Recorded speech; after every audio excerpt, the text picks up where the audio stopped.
So, just before I logged off last time, I decided to respec into a um, melee wizard.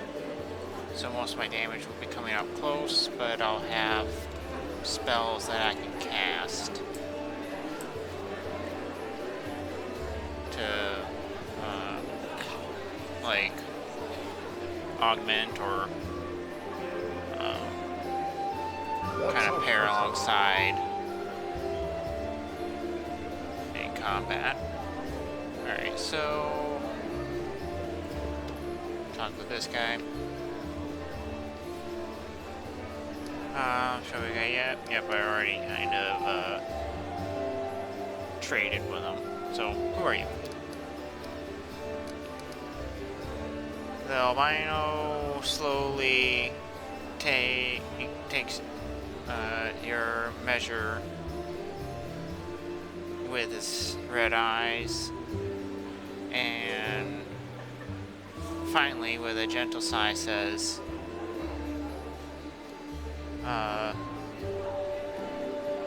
Gimli?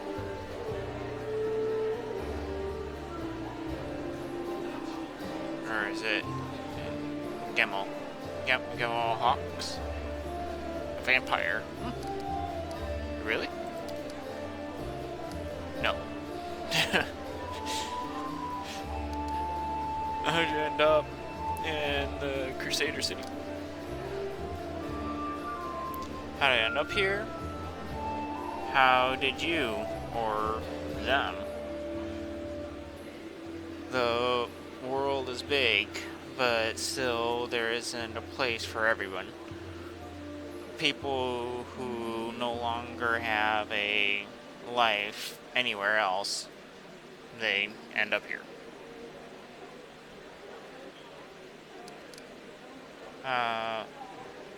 The medallion you're wearing, that's a sacred symbol, isn't it? Are you a cleric of, say, Caden Colleen? I am. I am a tavern keeper, best in the city, the best there's ever been, and I pray to the best god there is. Any news of the city? Brandon looks around. There are demons everywhere, and you showed up.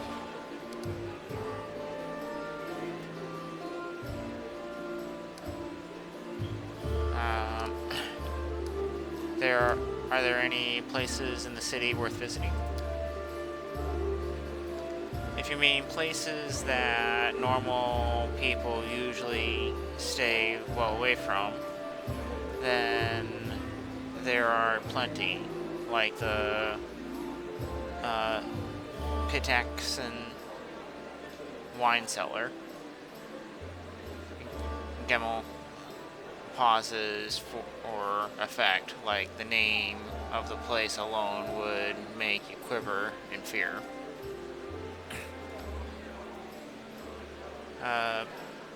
Pitax's origins lie with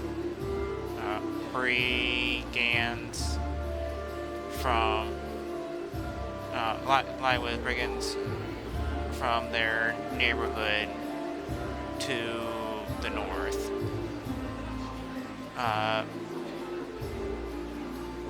Brevoy, who sought sanctuary amid the forest of the River Kingdoms, a band of vicious thieves made a hideout in a riverside hamlet known as Pitax. As they visited there year after year, their ill-gotten gold slowly transformed Pitax into something considerably larger than a simple sleepy fish village. Eventually, eventually the bandits settled in Pitax, permanently building walls around the village, hiring cells, swords to um, to help defend against their enemies. The crowning themselves kings of a newfound realm. With this, Pitax became a permanent fixture of the River Kingdoms, able to survive and thrive for nearly 4 centuries, while others around it withered and decayed. So it's a city pretty much founded by bandits. It once belonged to a Pitaxian trading house. The king Iroveti came to power in Pitax, and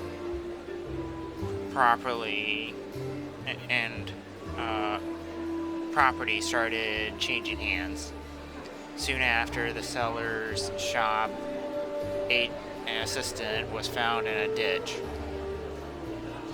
Not all of him mind just his head. Numerian gangsters had taken possession of the place. They wanted to sell something stronger than wine on the street, and they ended up in the gallows. Then King Ivaret's number was up, so now the store stands empty and unclaimed. People say that a headless ghost wanders the place at night, moaning ghostly. Ooh. Pitax wine cellar has been revealed. Okay. I see you're not one for talking. Hold on. Just don't ask me how he makes any noise with no head. I wasn't there. I just tell it like I heard it. Gemmel gives you a long, mournful look and says nothing. Alright,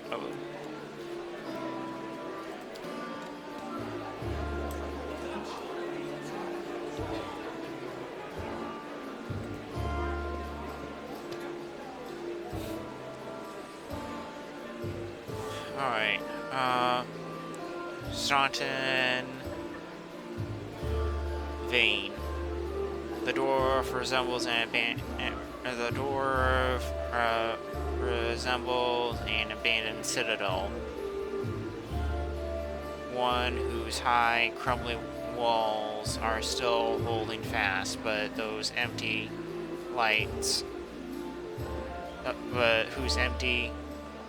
lightless windows make it clear that all inside is dead. Oh, it's you. Good work back there. Oh, good work back there. In the Grey Garrison. Name's Staunton Vane. If you've heard rumors about me, his face, which looks like it has never known anything as carefree as a smile, grimaces. Just so you know, everything people say about me is true. I need to talk to the elf who calls himself the Storyteller. Don't you know where I can find him? So what do people say about you? Or go ahead, say yes. They say I'm a traitor, as bad as Arilu Vorlash. Arilu Vorlash. Few names arouse as much anger among Crusaders as that of Arlu Vorlash. The Sarkorian witch who initiated the opening of the world wound, and later its expansion. Almost nothing is known about her life before the atrocity, except that Vorlash was condemned for using arcane magic, which was persecuted in Sarkoris,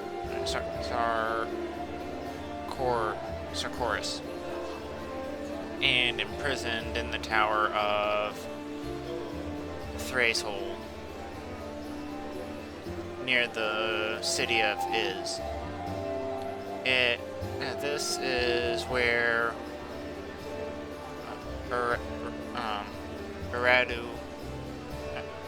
Arilu Vorlash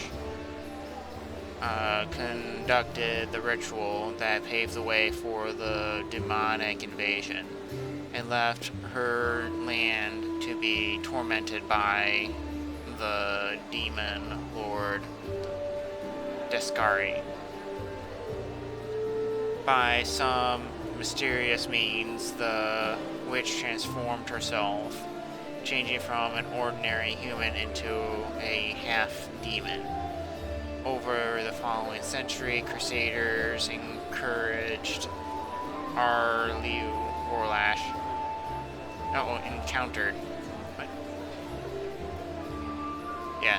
Crusaders encountered Arlu Vorlash for the results of her experiments a few times, but they learned nothing more of Descari's henchwoman. She holds a high position in the ranks of his army of the Abyss, and bears the title Architect of the World Wound. I'm a disgrace, even among the ranks of the condemned. The Condemned is a military unit made up of petty criminals, conscripted as disposable soldiers and frontline fodder in the medieval crusades. That Queen Galfrey should never have spared me, that I belong in the gallows. Queen Galfrey is the absolute monarch of the Crusader state of Mendev and leader of Mendevian crusades. While today the name of the Crusader Queen is known throughout the Inner Sea region, it's easy to forget that Galfrey did not start her rule of Mendev as a paladin of Amande, but rather of Arodin.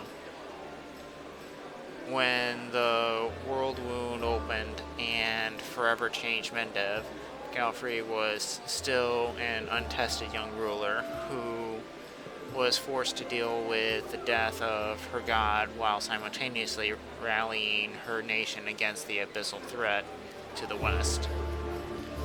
She rose to the challenge, however, and her leadership was instrumental over the next several years, not only in protecting Mendev from demonic invasion, but also in holding the border against the world wound.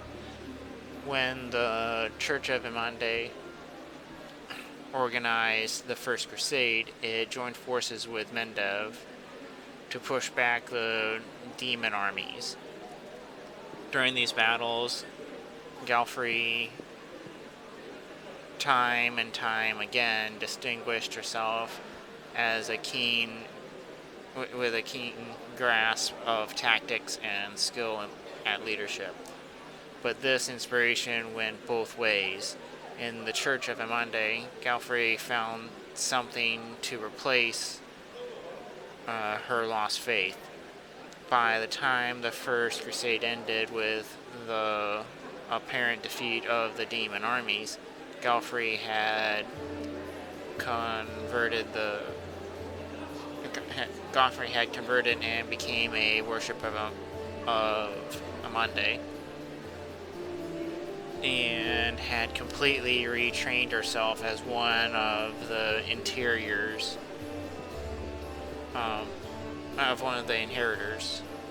most devout paladins. Eager to retain such a valuable leader at the head of the Crusades, the Church of Amande twice purchased and presented to the Queen the rare and expensive Sun Orchid elixir,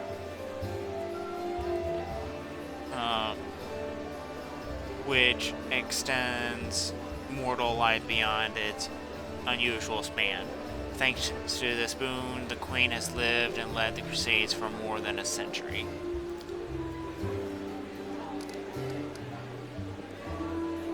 Why do they hate you so much?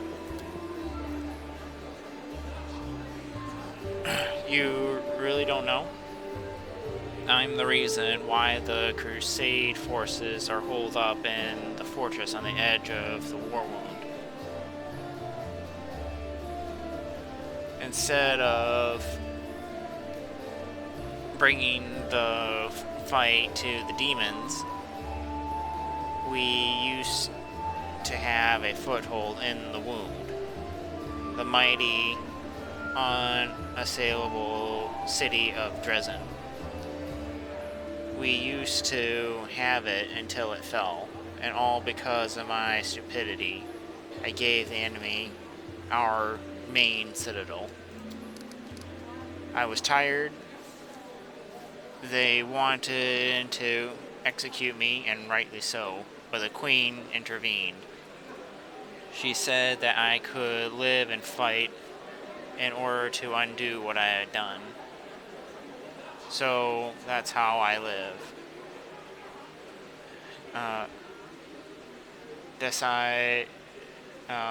Decade after decade, fighting in the condemned. As you can see, I have fixed nothing, and I have earned no one's forgiveness. Are you going to spit in my face? It wouldn't surprise me. I hope you're in forgiveness. You keep living and fighting with no hope of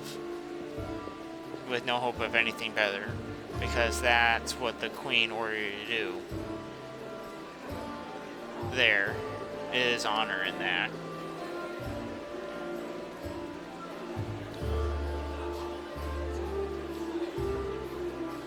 This is not my place to judge you.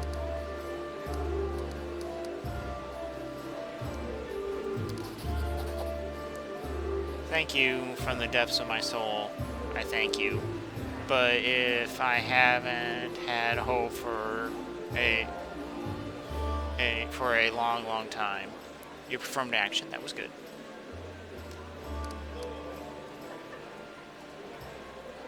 Whole city fell because of you. How's that possible?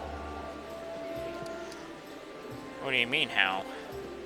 Night glares at you from beneath his furrowed brow. If you don't trust the word of a condemned, go back and go ask somebody else. Like my little brother, Joran.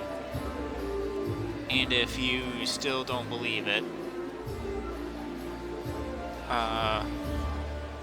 what's it to me? But if you're about to ask me a recount ask me to recount the story of my disgrace for the 1000th time. Don't.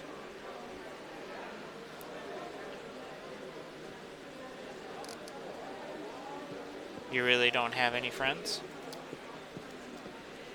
I couldn't have survived this long if I were completely alone. Duran, my little brother, he keeps me going. He's never abandoned me. Everyone else shies away from me like they might catch what I've got. Even fighters in the Condemned console them, uh, uh, console themselves by thinking I got stripped of my rank, but at least I'm not Staunton. Commander Terabade seems to be the only person in the whole army who remembers that I'm a soldier and not a drudge. She has no qualms about taking me into battle. She's had some mud flung at her in the past, or so I hear. That's why she tries to keep an open mind about people. It's no surprise that she's the only one to hold on to her sense of reason in this farce.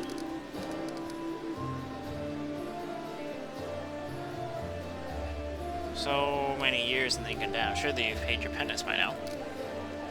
It's not for me to decide. My life is in the Queen's hands. He falls silent for a moment, and then, in a trembling voice, adds, "The Condemned isn't the worst part. All those years I've prayed to Torag for forgiveness. Countless times I've gone to his priests. Countless times I've kneeled before his altar. If only the father of Dwarvenkind would answer my prayers just once. Not to restore what I've lost, but just to tell me that I'm still one of his children. But it seems he doesn't care about me. What can I expect from mere mortals when my own God doesn't think I deserve redemption?"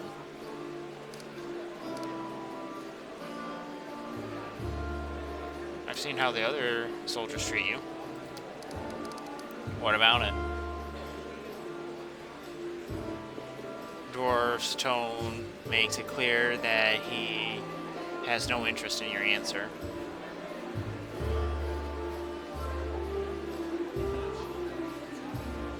You deserve a noose. It's inhumane. Lawful, guilty or not, they have no right to treat you that way.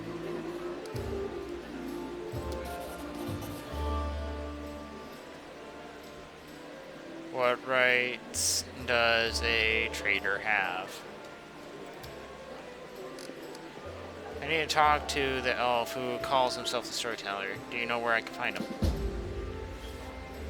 The Storyteller? Strange old fellow. That one. He used to sit with me for hours asking all sorts of things. He never offered judgment or comfort, he just listened. At first I want him and his questions as far away from me as possible. But later I realized that talking to him did ease my burden a little. I hope he is alive and well. He's completely blind and feeble too. So if he's alone in the city, well, you probably know what that means. I do know one place he might be. Look for him in the Black Wing. It's a library here. I'll show you where it is on your map. I don't know what use a library is to a blind elf, but he loved the place. He would sit there day and night. Okay, thank you. Go then. Maybe we'll see each other again. Keep your calm.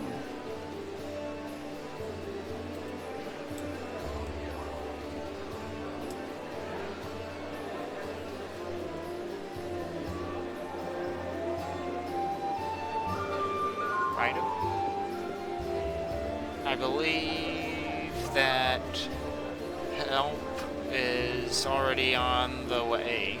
The Queen will not have us to die. Today we're alive, but what about tomorrow?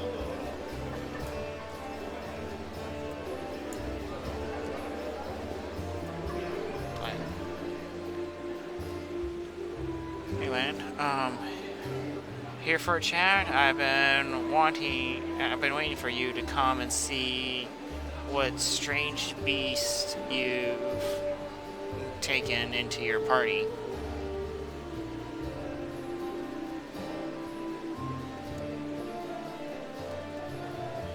I'd like to know more about you.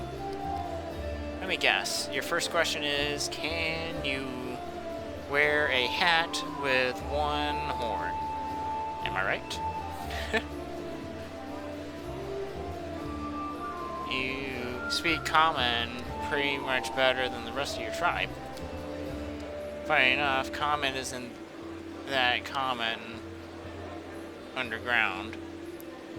But your observation is correct. I used to live on the surface with my parents for a while and had a chance to learn a couple things.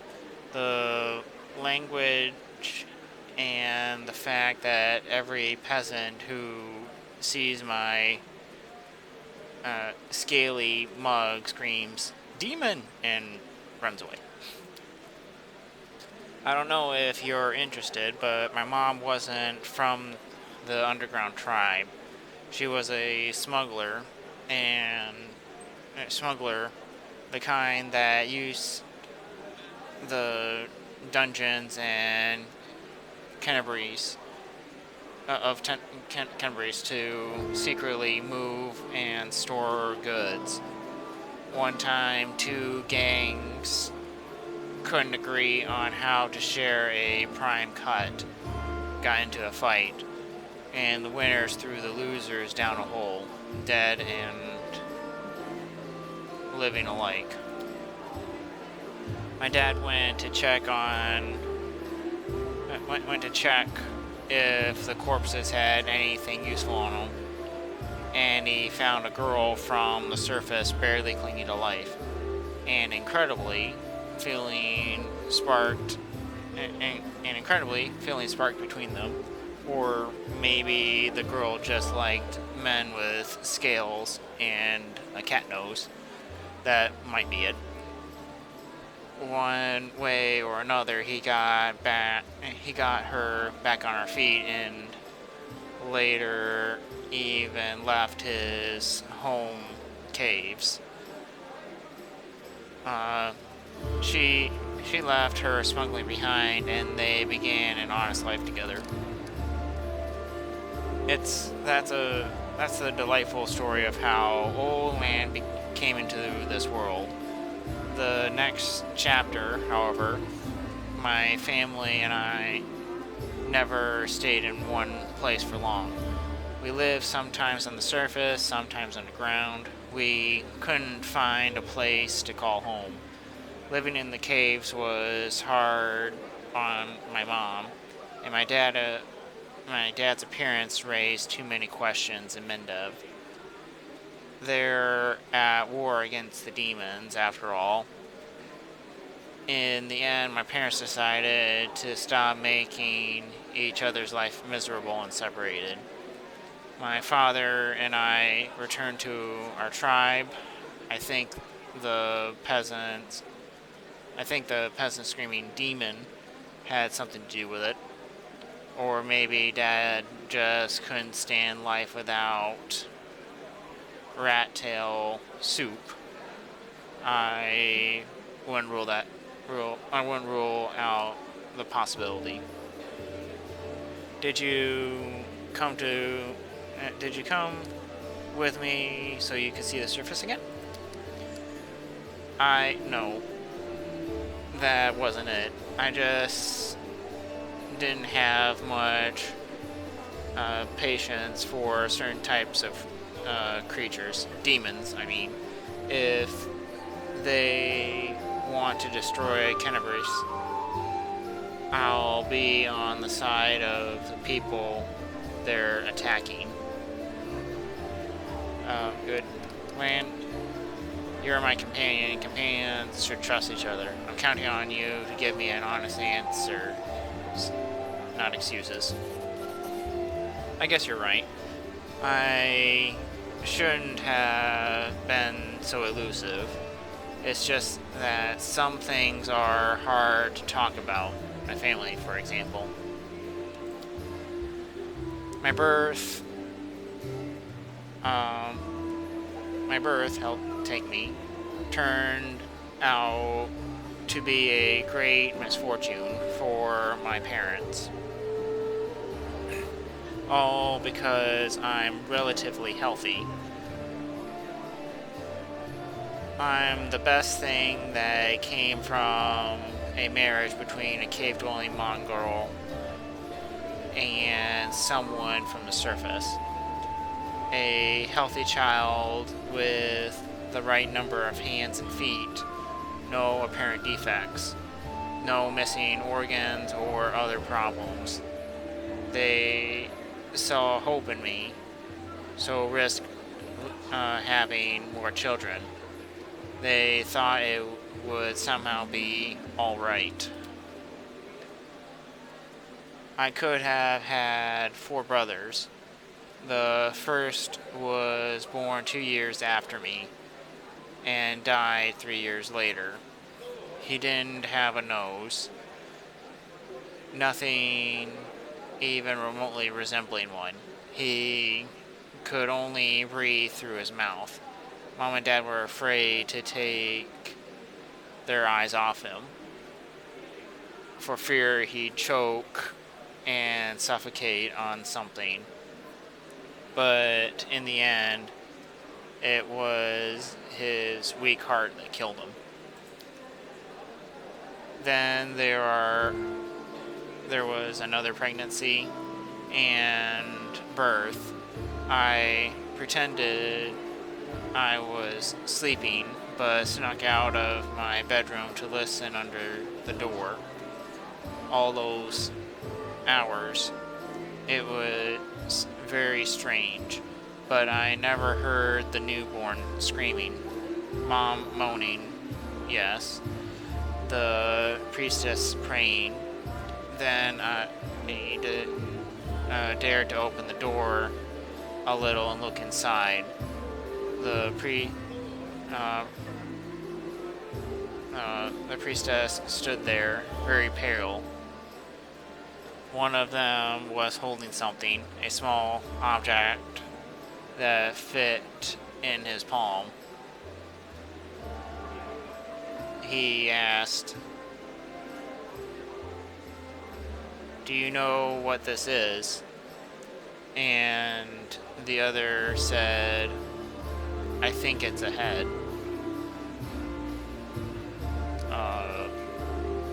always go on. It turned out that this time Mom was expecting triplets.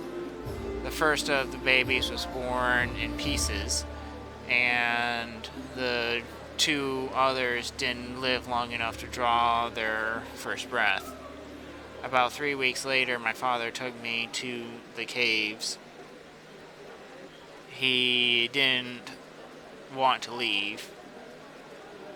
I could see it in his face, but I think Mom and he decided it together. The curse of my people have carried since the first crusade stood between them, not to mention the 4 dead babies. And old age was rapidly taking its toll on my father.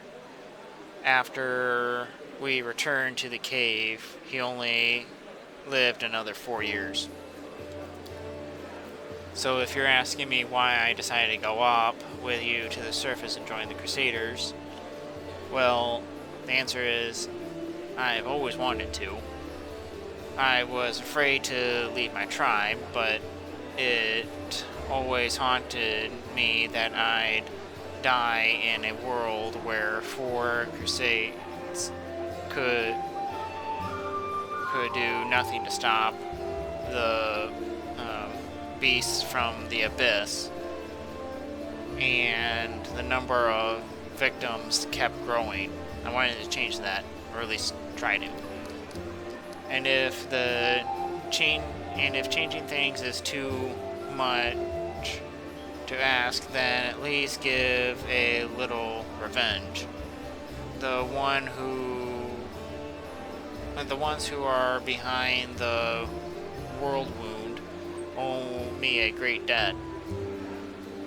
The lives of 4 brothers, all my mother's tears, my father's broken heart, it's a lot. It's so much that killing a couple of demons won't do it for me. I want to do something real, and I'm ready to pay any price. Call it my personal crusade, if you like. Land gives you a strained grin. I used to think that things would be better if I'd never be born, but now I think I was born for this, to settle the score.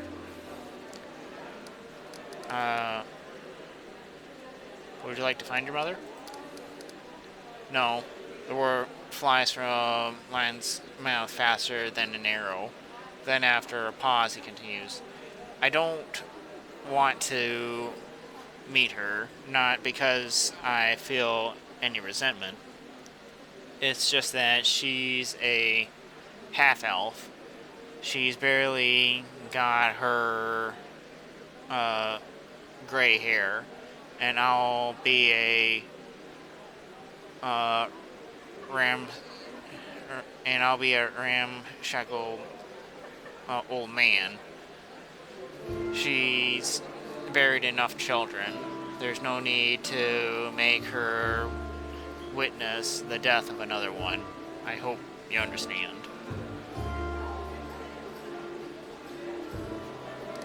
Why don't you go up and join the Crusades before? I couldn't just abandon my tribe. I'm their best hunter.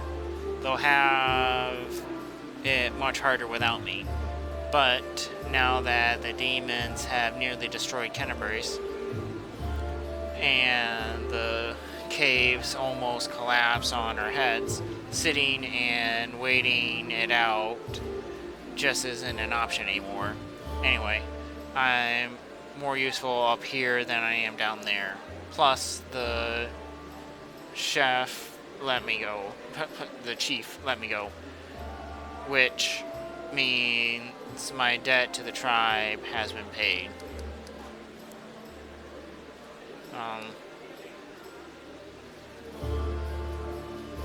Your parents loved and survived hardship, but that doesn't mean the same thing won't happen to you. What if you find true love? Someone who won't leave you no matter what. And break my beloved's heart when I die in her arms 5 years later. That's a fine thing to do. That's a fine thing to do to the person you love. Then again, there's a chance I'll inspire some tragic bard to write a tearful ballad. I'm very truly sorry. When, well, well, when then I'm okay. When we'll, well then, I'm very lucky. I met someone who not only helped me choose the right path, but is happy to listen to my whining. Thanks for sharing that.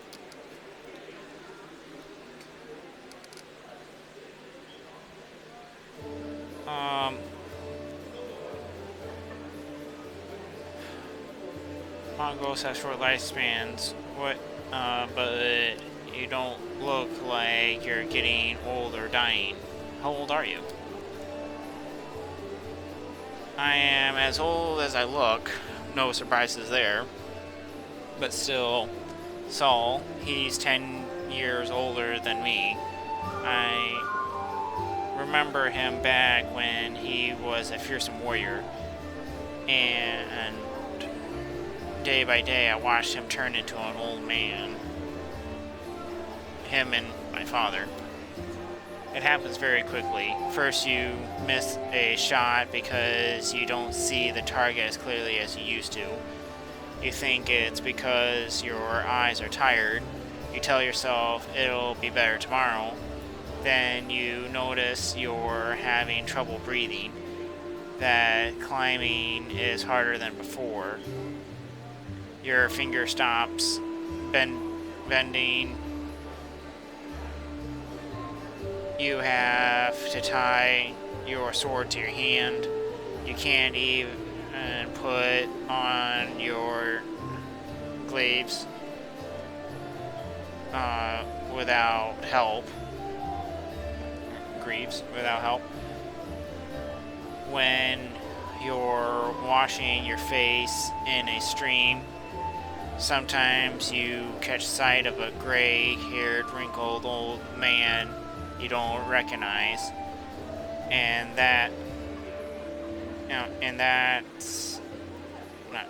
this goes on until one day you come across a cave beast, and you don't realize you can't outrun it. My dad kept diaries, marking all his signs, and I saw it too. Last year I had to help him get out of bed, help him dress, remind him to eat. Sometimes he forgot my name. I told him that we should have stayed on the surface, and he joked that dodging a goddess was behavior unworthy of a crusader. He meant Pharmacema. Every morning I wake up and check how I feel, but there are no signs yet. Even so, I know I don't have much time. I need to do something useful before I forget why I'm here. Let's talk about Windwalk. Are you sure? Alright. Tell me about your connection with Windwalk. My connection with Windwalk, I mean, where do I start? We grew up together, trained together. She was the chief's daughter. She was groomed to be the best all her life. And then I came along. We were rivals, but we dragged each other out of tight spots too. I've always been drawn to grand heroic gestures, sometimes idiotic ones, whereas Wendu liked to roam unexplored passages, finding new caves and making maps. She wanted to be a great huntress, the one who'd make it through the shield maze, but instead it's better if she died. The death of a friend is painful, but watching a friend become a shadow of their former self is unbearable. She doesn't think she's a shadow of her former self. Of course, she thinks she did everything right, because the second she starts to doubt herself, she'll have to face the truth, to admit that she's a cannibal that demons use as they wish. When frown looks almost like a wince. She wants to get stronger and stronger, but for what? I'll never understand what drives her. Were you just friends, or were you more than that? Well, you really don't pull your punches, do you?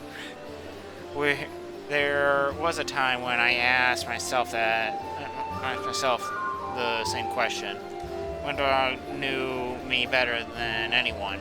She understood me better than anyone. She was my first woman, but we never loved each other. Maybe I could have grown to love her, but it always seemed like she never understood what love is. Maybe she wasn't capable of those kinds of feelings. Thanks. I found everything I wanted to know. If you ever wanted to reopen any more of my old wounds, you know where to find me. So, can you wear a hat with one horn? Sure I can, but certain designs don't suit me too well. Of course. Well, that's all. Sure thing.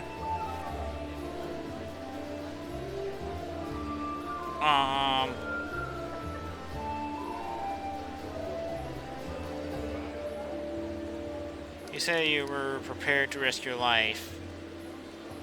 What exactly do you mean? To invent a new salad and have it named after me.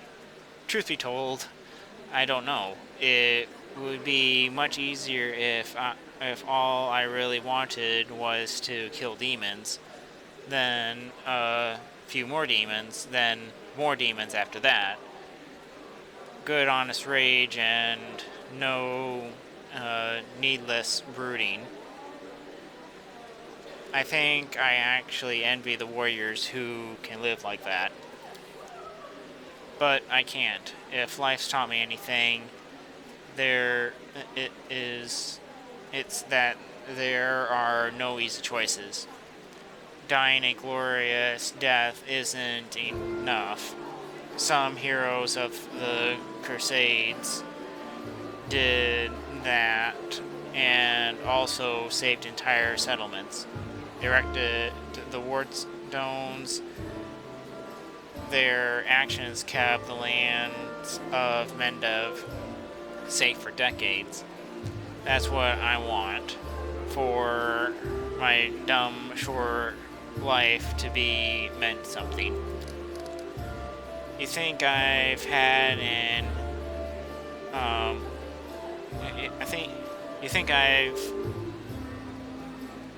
you think I have an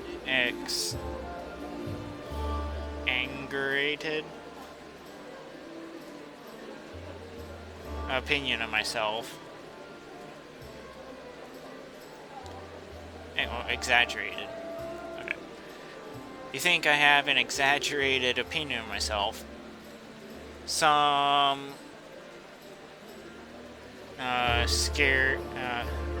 some scaly freak crawls out of the caves and wants to take control of the ward stones and flaunt Amande's banner.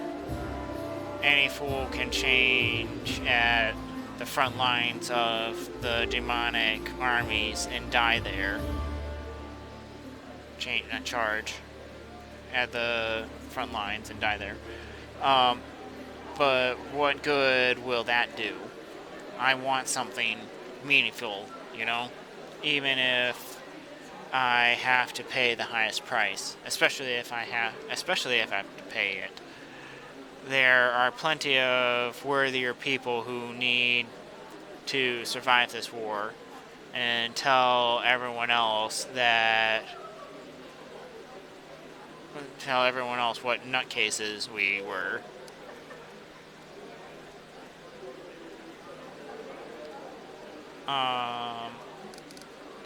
Thank you for your answers. So long.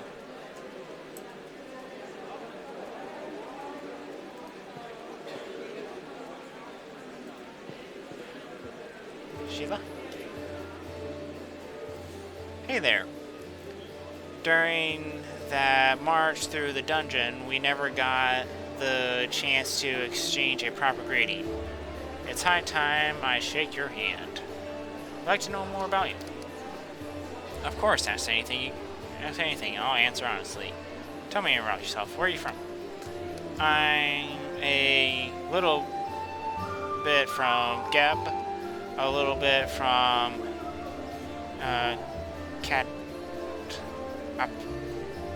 Kapatish, but mostly from the Knights of Amande. I was accepted and began my training at 14.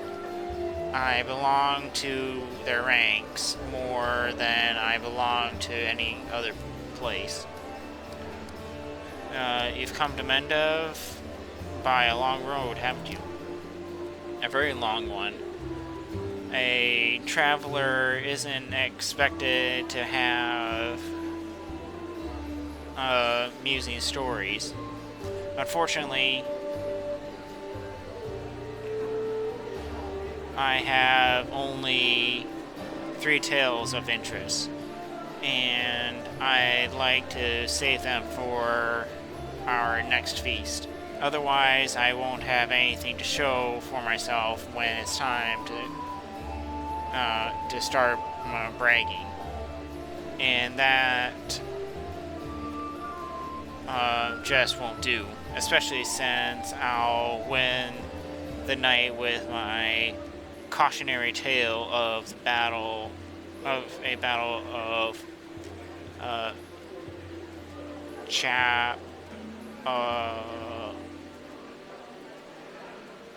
Akebras.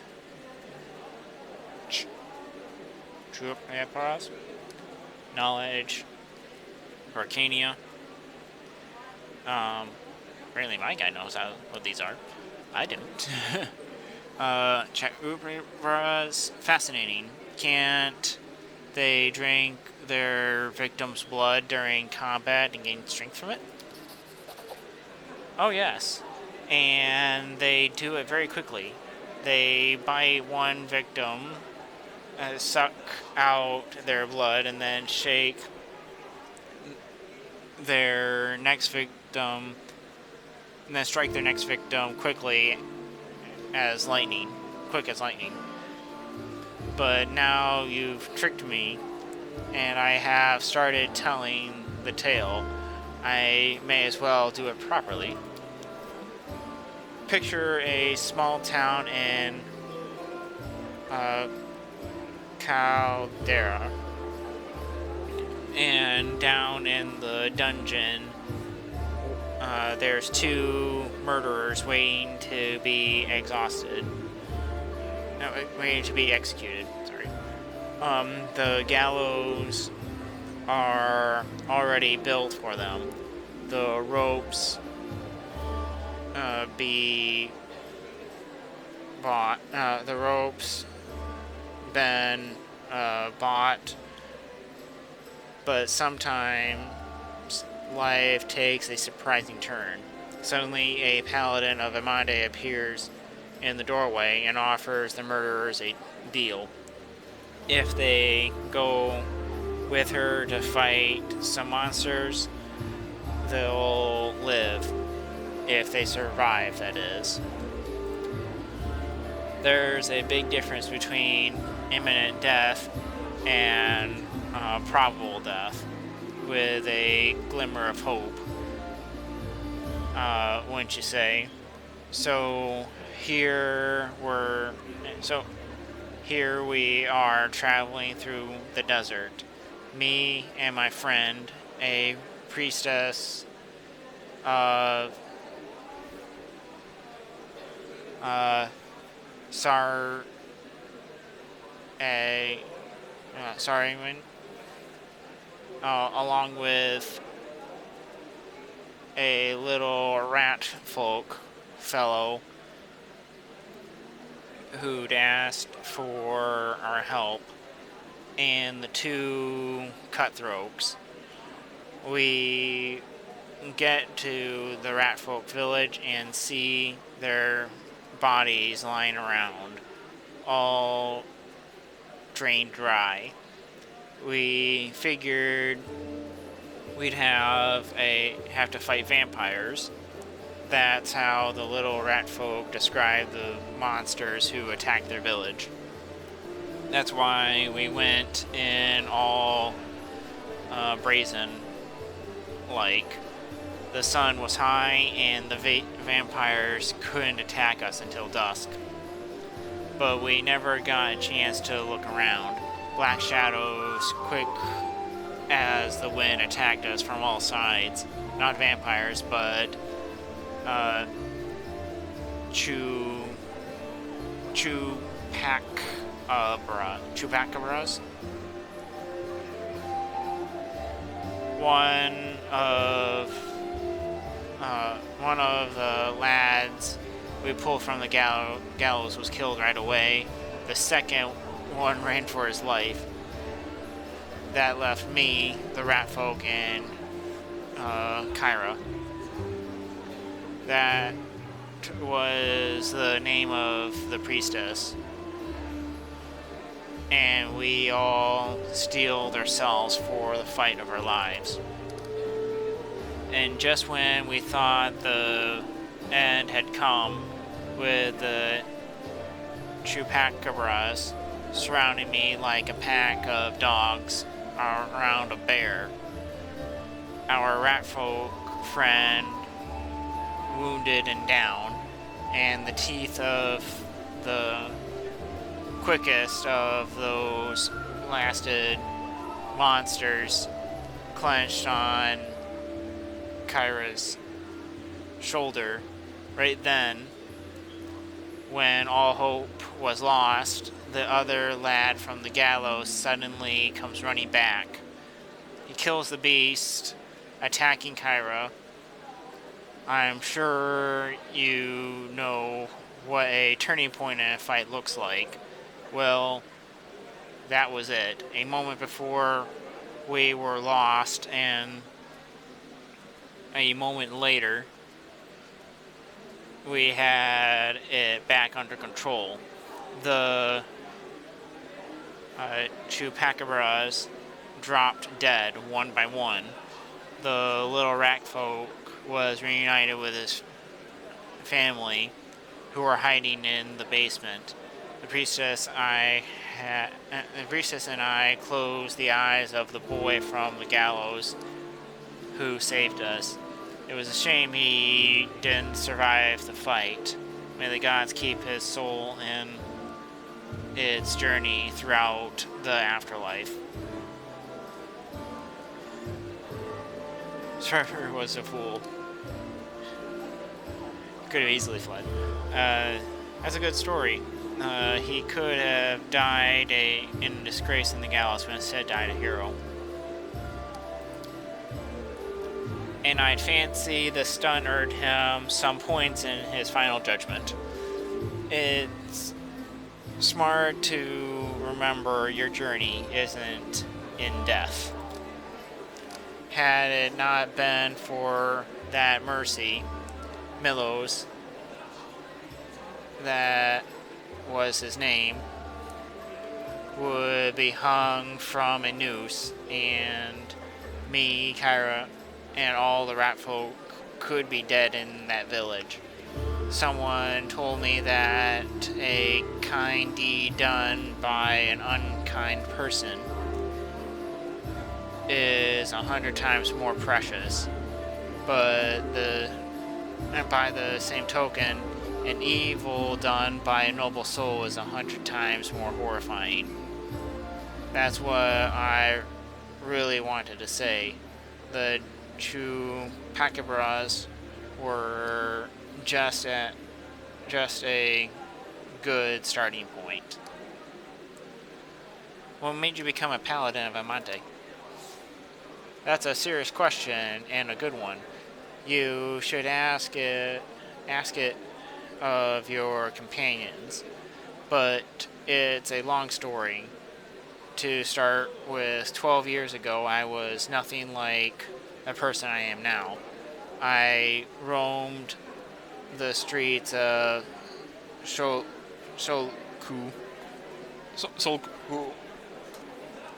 with the other homeless orphans.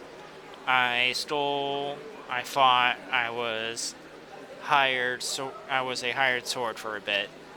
Not the proper origin for a paladin, is it? Back then, Solku was a city of orphans, widows, and widowers. Gnolls,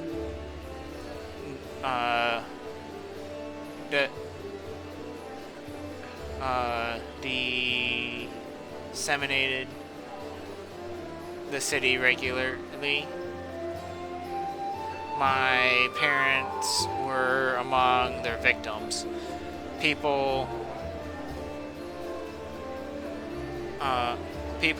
are there heard about new deaths before they finished mourning their previous losses.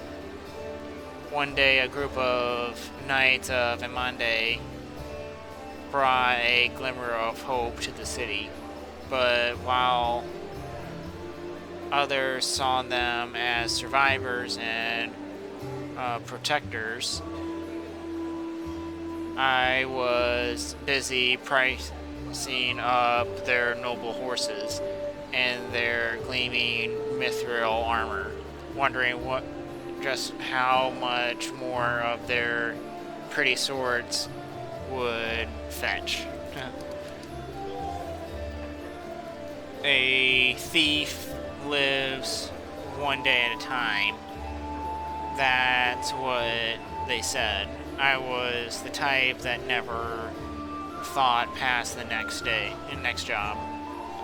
Anyhow, I was able to sneak into the knight's camp and steal one of their mithril helms. And I was right there when a gnoll attacked the helm's owner.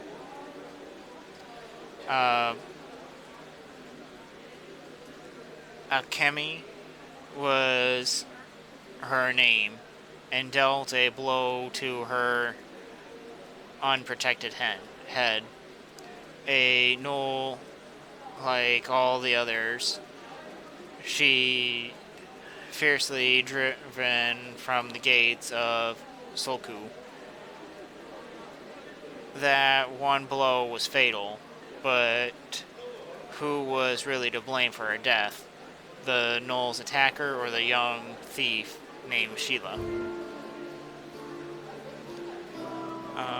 I know what it takes to survive sometimes. I don't judge you. Even a seemingly small misdeed can have terrible consequences. Yes, you're right. 1,000 times over.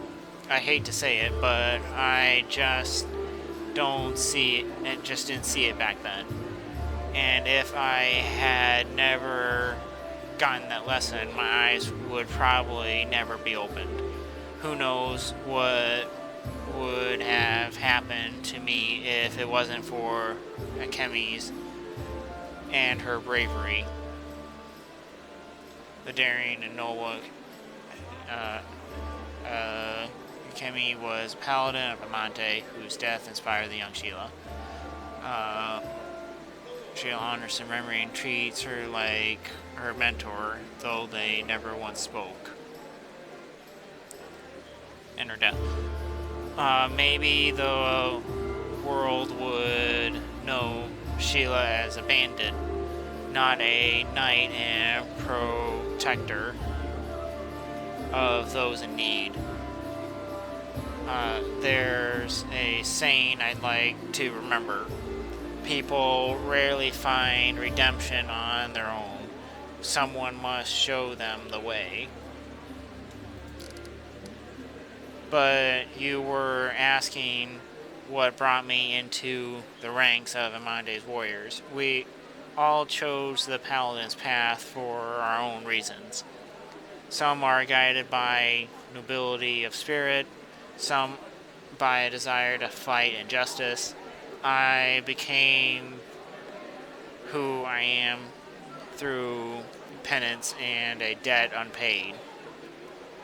The day Akemi died protecting my city, I wanted to kill myself for the terrible guilt I felt. But then I realized it wouldn't make the world any better, and I decided that instead I'd try to take her place. I'd become who she had been and protect the innocent that she would no longer be able to protect. What are the principles that paladins of Amante follow? I'll tell you. I like to recite our code. It feels like I've said it 1,000 times, but it never gets old. There is a strength in these words.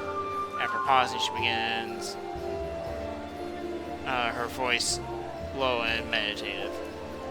I will learn the weight of my sword. Without my heart to guide it, it is worthless. My strength is not in my sword, but in my heart. If I lose my sword, I have lost a tool. If I betray my heart, I have died. I will have faith in the inheritor. I will channel her strength through my body. I will shine in her legion. I will not tarnish her glory through base actions. I am the first into battle and the last to leave. I will not be taken prisoner by my free will. I will not surrender those under my command. I will never abandon a companion, though I will honor sacrifice freely given.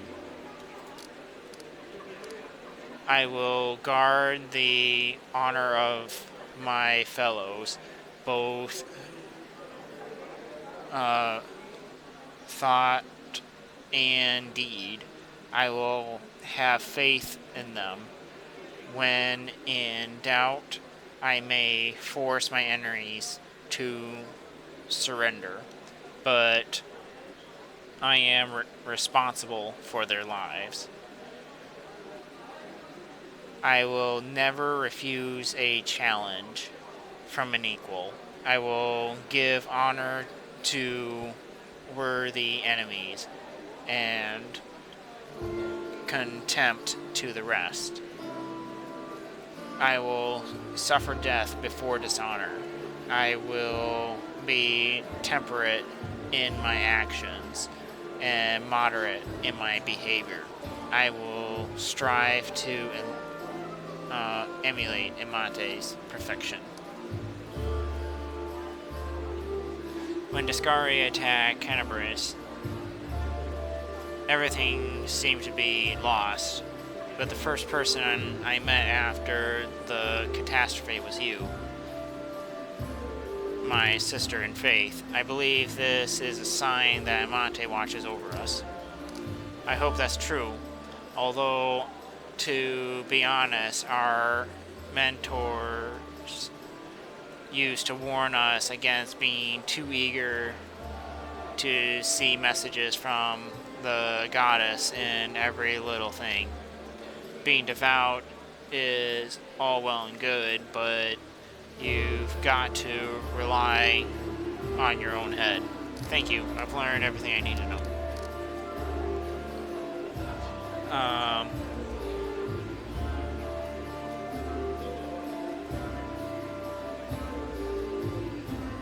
Arabeth said your friend Jonah Adorai is missing. Do you know where we should look for her? Arabeth is worried about her fighters. I understand that. I wanted to look for Jana myself, so I don't distract you. But since you're in this too, I could use some help. Jana and I met in Canterbury a few days ago and just hit it off. We went drinking together. We went to that unforgettable celebration too, but we got separated in the crowd. So we should start looking from the main square. That's where I saw her last. Jenna's a good fighter, even if she is green. She couldn't have become a more. She couldn't have become an Adorai. Otherwise, I hope that means she's all right. What do you think of what's going on in Canterbury? Is fighting demons all you want, or are you looking for something more? How about covering yourself in glory and becoming the hero of 100 ballads, or at least a dozen, if they're lively ones. Anyway, to be more serious, the area around the world wound is the best place for a paladin who wishes to defend the weak and serve good. Being part of the crusade is reward enough for me, but there's something that worries me. I don't want to sound like I'm criticizing my brothers in arms, but the Eagle Watch and the other other orders are focused on just one aim: the war against the world wound. That's why they can sometimes overlook the smaller things, ordinary misfortunes, I always liked being a wandering knight because any moment I could end up and go help a poor rat folk whose family had been kidnapped, or an old woman whose favorite dog had gone missing. So there's my answer. I don't have some big important goal, but I'll be happy to help those in need. A little bit here and a little bit there. What do you think is going on in Kennebrus? Uh, it's complete chaos. It's lucky we're here to handle it, right? Does the way I talk bother you? I know I can seem brass. Many good people and our protector, Terendilov, died here in Kennebrys. A paladin of Amante is expected to be properly respectful in Solman. But I prefer to face my troubles with a smile and a bit of common sense. Grief is a weapon they'll use against you. It can undermine a warrior spirit. It's better we hold off on grief until we've driven the last demon and cultists from the city. There's wisdom in the traditions of mourning, and one shouldn't reject them. All the more so if inappropriate merriment could offend other mourners. Many people's loved ones perished in Kennebrys. You may be right. I should keep myself in check more. Better discipline, more self-control. Qualities suited to a paladin. Thank you for speaking. Till next time. See you.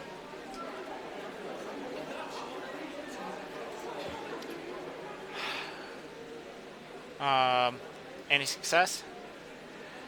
How is the city? What's our main objective? You heard what that demon said. They're going to they're going to desecrate the world wardstone and blow up the whole barrier around the world wound. That would be an even worse disaster than the world wound's expansion before the Second Crusade. Not only Kennebrys, but every city with a wardstone would be destroyed, including the capital. We can't allow that. No matter what, we will retake it, even destroy it if we must. Imande's gift must not become a weapon of the abyss. I kind of know what these wardstones are. Ask a few personal questions. Sure. Please, but I must warn you, there are some things I don't have the right to discuss. Where are you from? I was born in Kennebrys. I grew up on a farm just outside, but my way back home lay at the end of a long and winding road. It took me years to travel through foreign lands before I came to where I've always belonged. How did you become a paladin? I don't much like to remember it, believe it or not. The story of how I became a paladin is also the story of how I failed to become a knight. My parents were crusaders. May their souls stand together in Amande's celestial army. When I was born, they retired from the war and started preparing me to continue their legacy. But my father was an orc. You'd be pressed to find a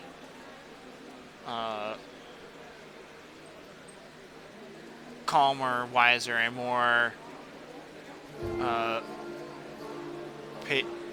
Pedorius servant of the goddess than he. But still, all his life he was doggled by sideways looks and whispers. Then I grew older and it was time for me to serve.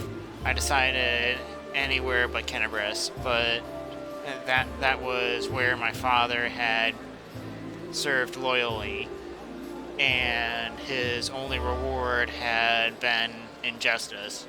Besides, the witch hunters, led by the Honorable Prelate Halron, stalked the city with a heavy hand.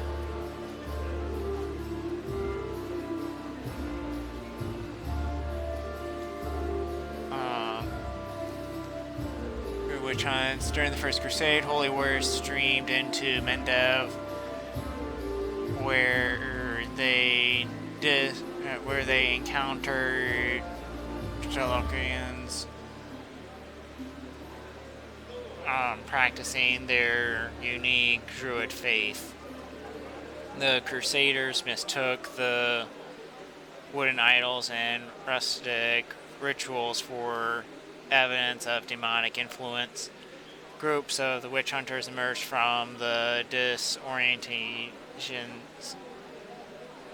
disorganized chaos of the First Crusade. These witch hunters were often self-styled, their tactics a little more than brutal trial and error.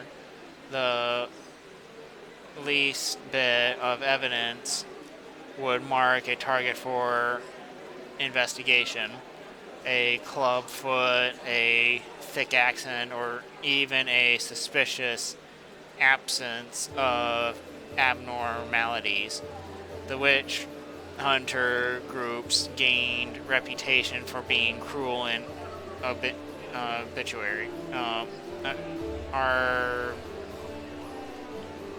arbitrary. Although these weren't always deserved, demons reigned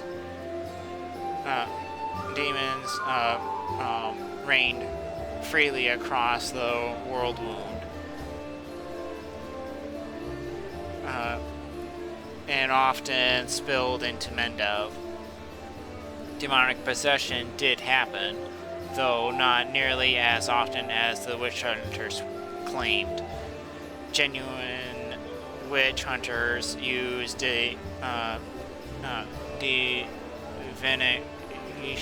divination magic and cautious investigation to draw out and destroy fiends. But they were rare compared to the zealous inquisitors who burned innocents at the stake. With the advent of the Fourth Crusade, the authorities took strong measures to end the bloody witch hunts of Mendev. Since then, the frequency of hunts has dropped considerably.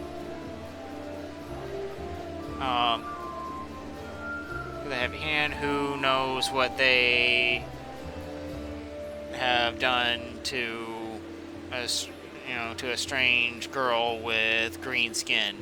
Instead, I went to a smirk that looks more like a painful grimace across her face. You can laugh if you want, but I was young and foolish. I chose Last Wall of all places. You can imagine how well I was accepted in a country that been battling the orcs of Breslin since the Foundation.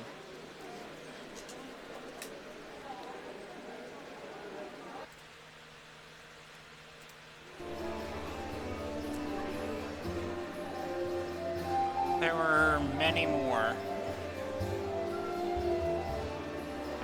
like me, but we were all treated as second-class citizens. To the locals, my green skin was worse than leper scabs. Even my brothers in faith kept their distance. I took my vows, and the goddess granted me the powers of a paladin.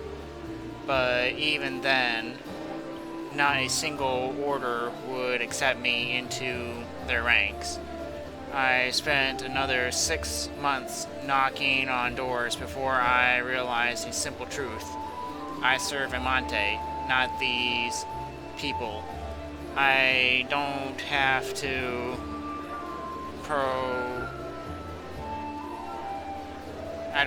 prostrate myself before them. So I left as a paladin, but not as a knight.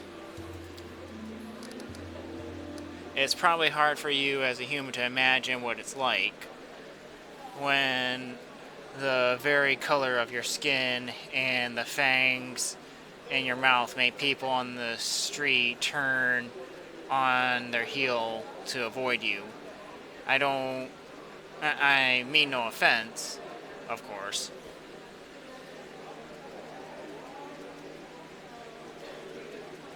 How do the people kind of feel about your background? They tolerate it surprisingly well. I shouldn't have been so wary. Crusaders don't tend to be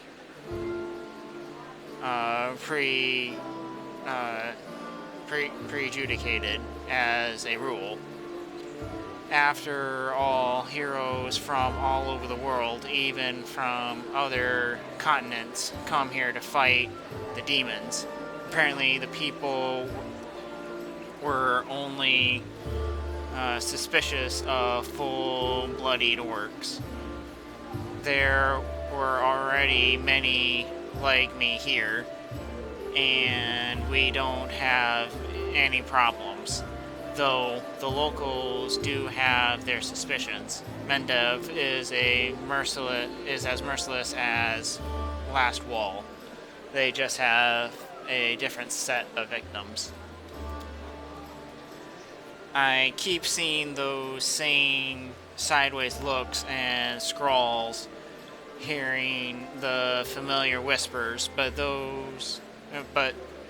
where once they used to whisper behind my back and point at me, now they whisper in my ear and point at someone else. It's so strange to be on the other side of humiliation, to wipe the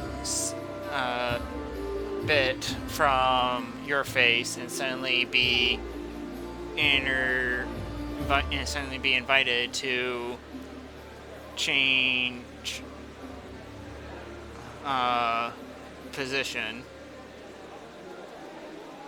and spit at someone else. You must have figured out by now that I'm talking about tieflings. It's true, there are many of them among the cultists and few among our crusaders. And our fighters do all they can to drive away those who would be our allies. People shun them, call them our Elu's spawn, or worse, as if they chose to be born like that. I believe it's quite a feat to rise against the call of someone's blood and join the forces of good. Still, most only see them as the enemy. I once saw a knight bleeding to death because he wouldn't let a tiefling priest touch his wound. Alas, I haven't been able to change this in all my time in Canterbury. How did you come to join a knightly order? I left Last Wall and went traveling.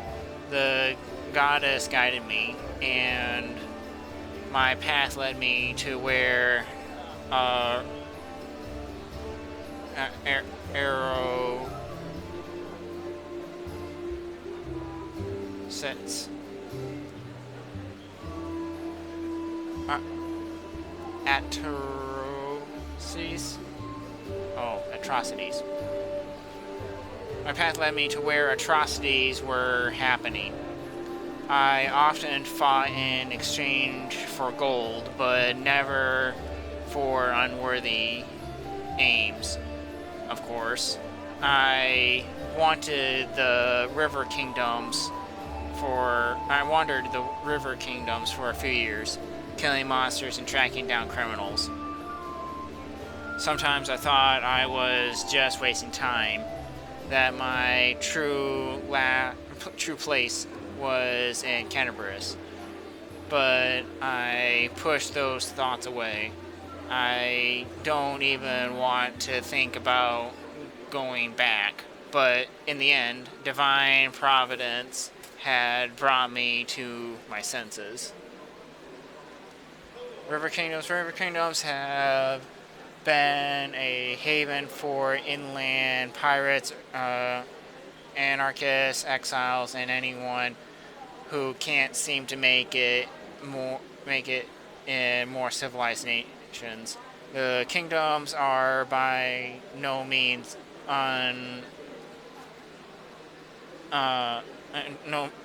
a unified nation, but rather a constantly shifting group of city-states and fiefdoms, each at war with the other, both to gain more power and present their own demise.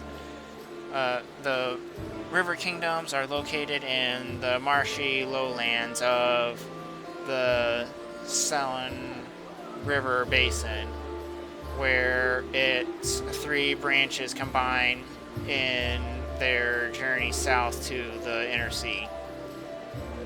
There are few roads throughout the land, and the branching web of Selene and its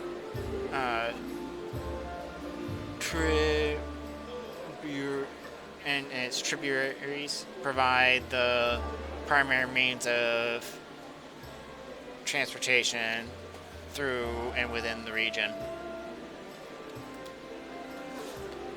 It happened in Taiwan. I was tracking a gang of bandits, which my employer suspected was a cover for Razmirian spies. I managed to find their lair, but inside I found something far more dangerous than spies. An unholy temple to Zan Kuthan, where I broke in there. When I broke in there, the cultists were about to sacrifice someone, the person who was destined to be my wife, Anevia. But that's another story. After I cut down the cultists, I examined their papers and couldn't believe my eyes. A network of evil cultists had spread through all of Avistan, including Mendev. Worse, the documents clearly showed that their allies, the Templars of the Ivory Labyrinth, Templars of the Ivory Labyrinth pledged their lives to Baphomet. These cultists schemed to subvert the good works of the Crusaders.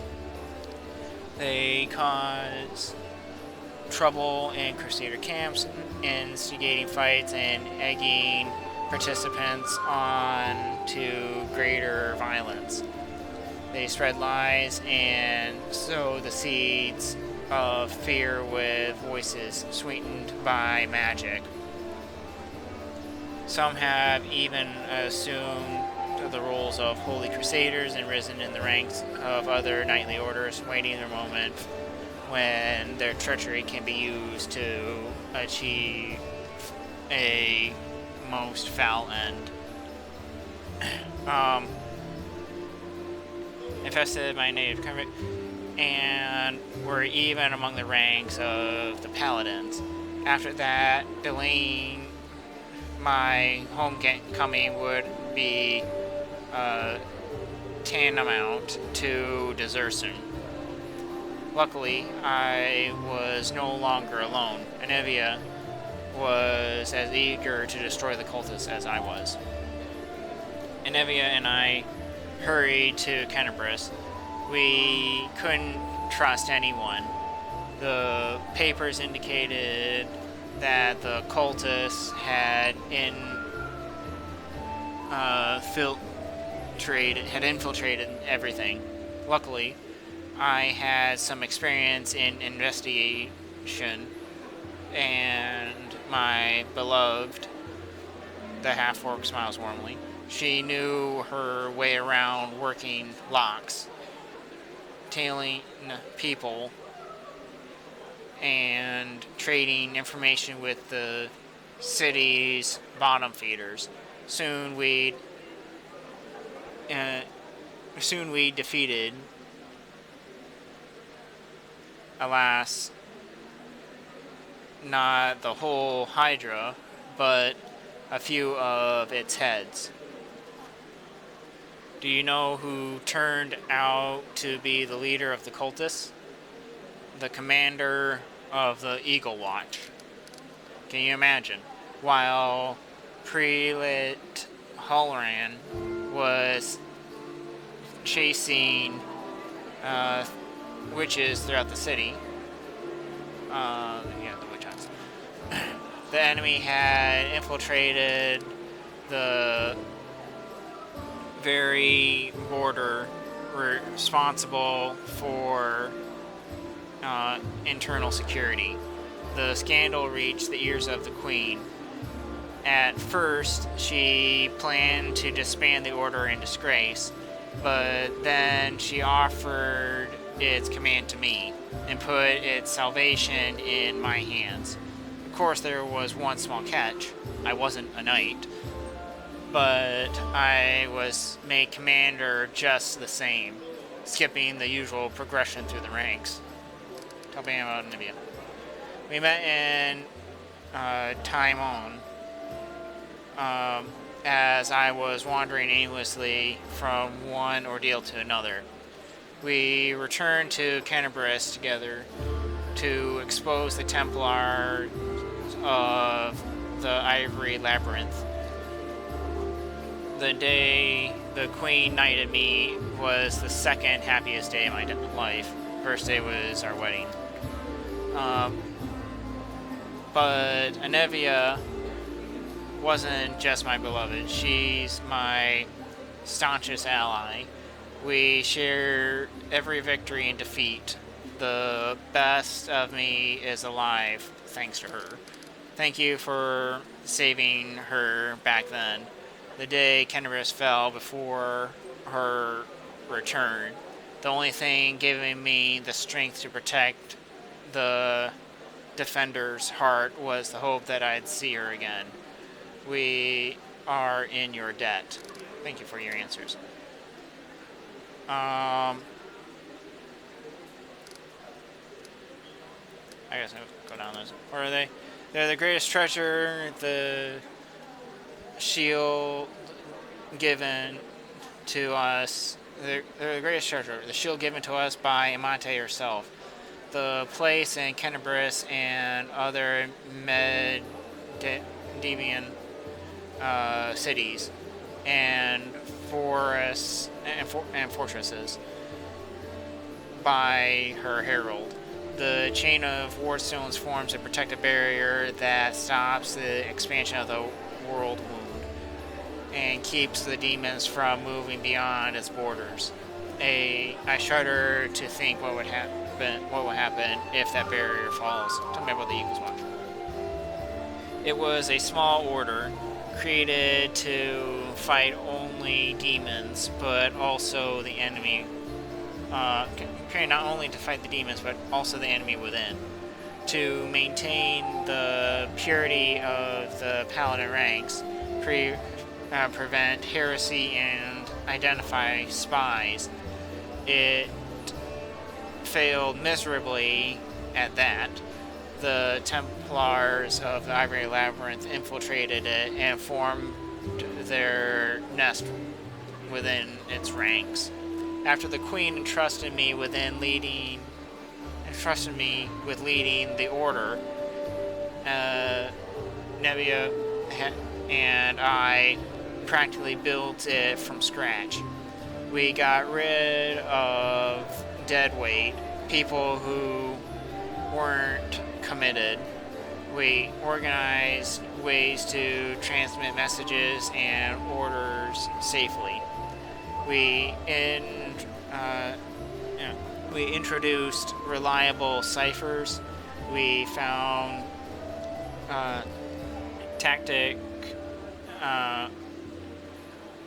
allies around the cities, from crusader orders to street beggars. This was my personal crusade to purge the city of the Templars who had infested it. And I thought I was winning. I could feel it. We were so close to driving the cultists out from Kennebrus, but Arabeth frowns. It's hard to admit, but those successes didn't count for much once the demons entered the city. On the contrary, if it wasn't for you, there wouldn't be a headquarters of Defender's Heart. The cultists would have served up the city on a platter to the demons. Yes, that's true. It's a good thing we achieved something. Thank you. I have to go. Go, may Monte keep you safe.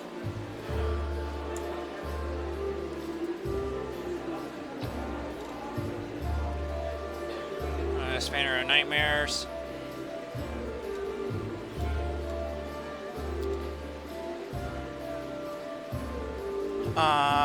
Spanner of Nightmares. Book. Exploits published by Pathfinder Society. Alright, that's a TLDR. I'll collect it anyway.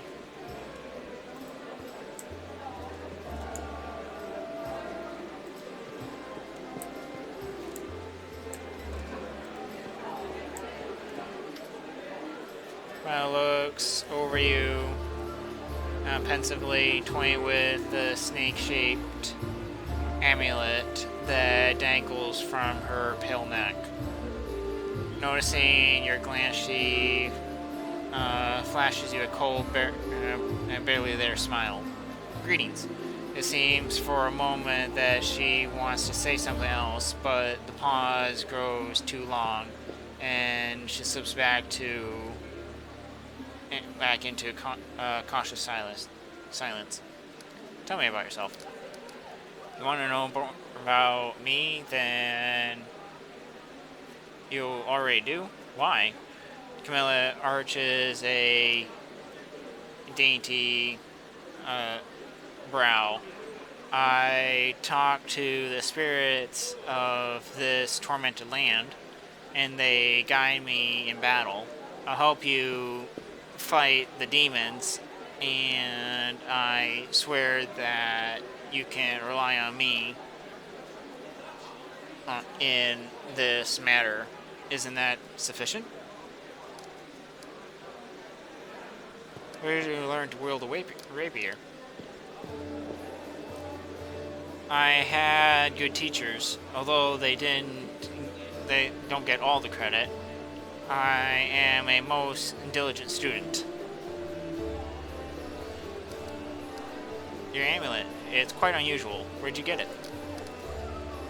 Oh, my little trinket? It's so nice of you to notice, but I assure you, this amulet is nothing but a babble. Can a lady not frown?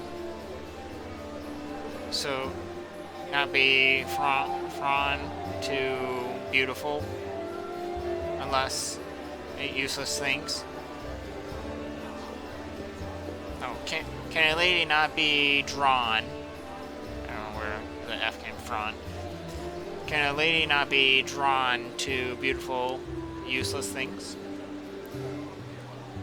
You're much more relaxed during combat. Your battle cries are uninhibited. Blushes and lowers her eyes. So you notice. To be honest, I find it embarrassing.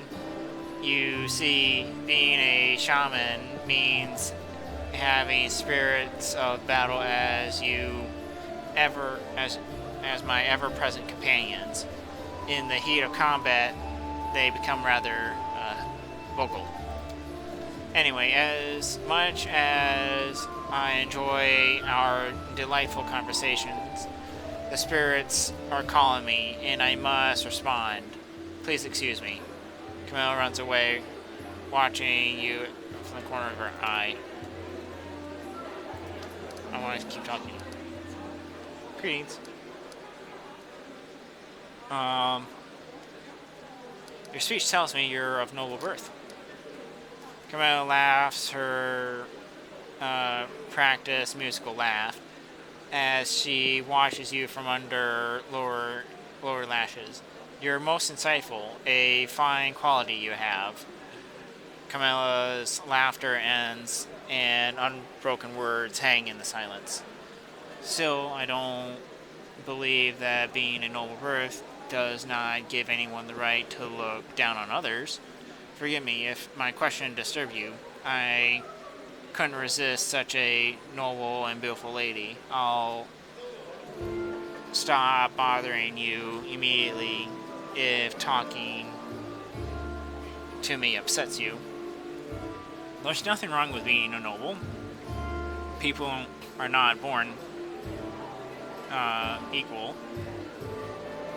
Well, I suppose we have our good and our bad qualities. Fine quality you have. I suppose we have our good and our bad qualities. I like it.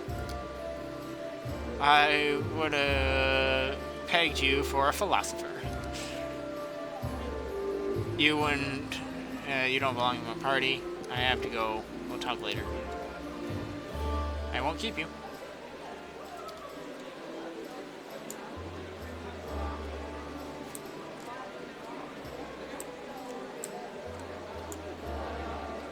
Alright, so I sold that stuff. Can't go upstairs. I already respect. Eagle Watch, Crusade. I think that's all I need. Let's head out.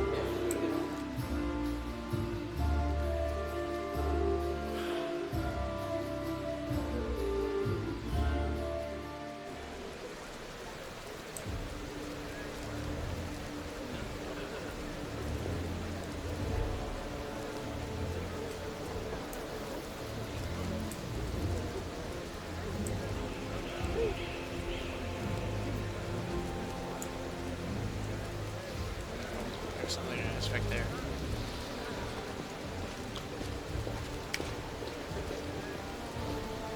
Commander, look what we've got here.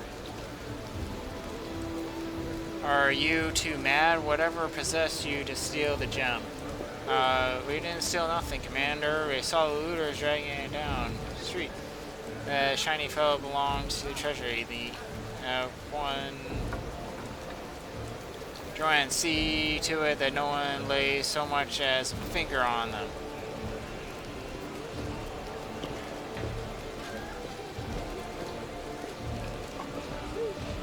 This guy's huge.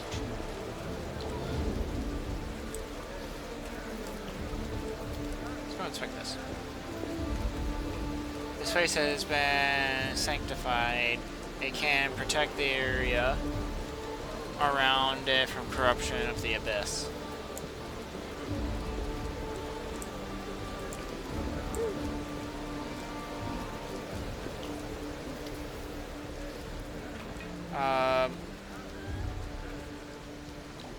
Presiding painter golem. Magnificent and glittering golem, encrusted with gems and covering and intricate flowery embossing, triumphantly exclaims, happy to be of service. May Shalin brighten and vivify your day. Can you do anything useful? My career's granted me the ability to place illusions on various items. I can change their color and texture to make them more beautiful and appealing to the eye. Would you like me to cast an illusion over your armor to make it green? Green is a very pleasant color. It would match your eyes. Really? Alright. Heavy service, so... whatever.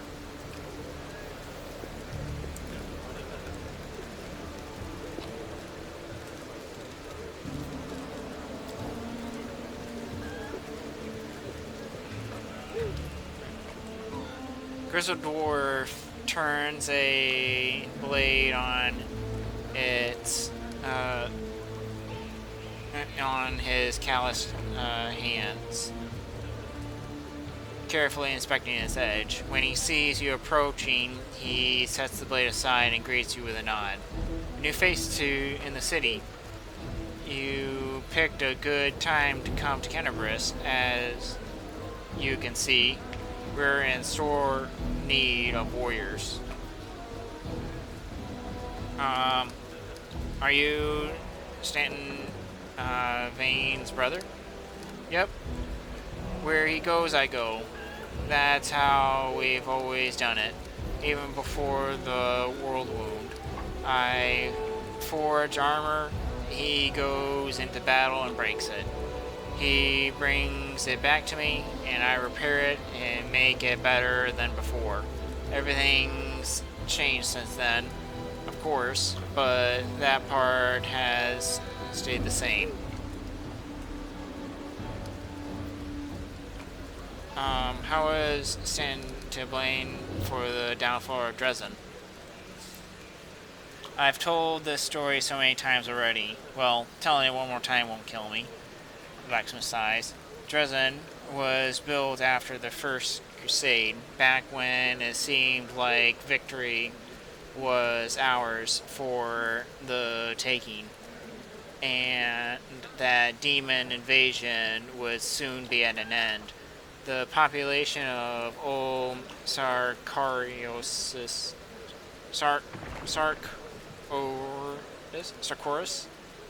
was thoroughly diminished, and many of them hoped to see their hard fighting repaid with a lot of unclaimed land.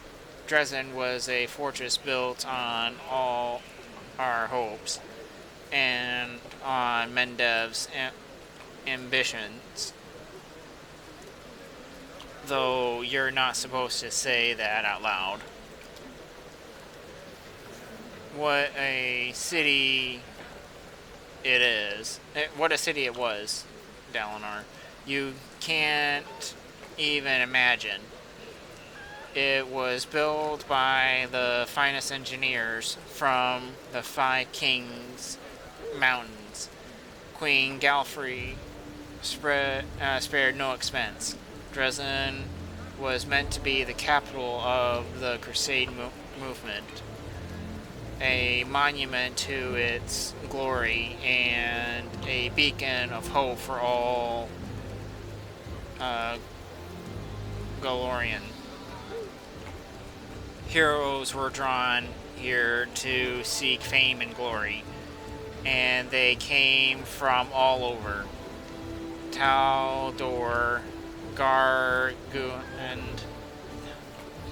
Tana, Zaya.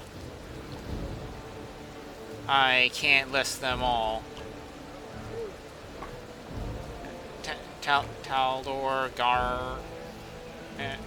Garwind, Tana, Zaya. Can't list them all. A relic known as the Sword of Valor was kept here. The banner that had been carried into battle by Amante herself back when she was still human. That banner protected the city and kept the demons from teleporting inside its walls. As long as the banner was in place, Dresden was incapable. It was invincible, or so we thought. But when the world wound suddenly expanded, the demons launched a new onslaught, and folk started saying it was time to declare the Second Crusade. Dresden was unassailable until one young officer was tempted by a beautiful woman. She convinced him that the banner shouldn't be hung in the city, that its rightful place was on the battlefield. She whispered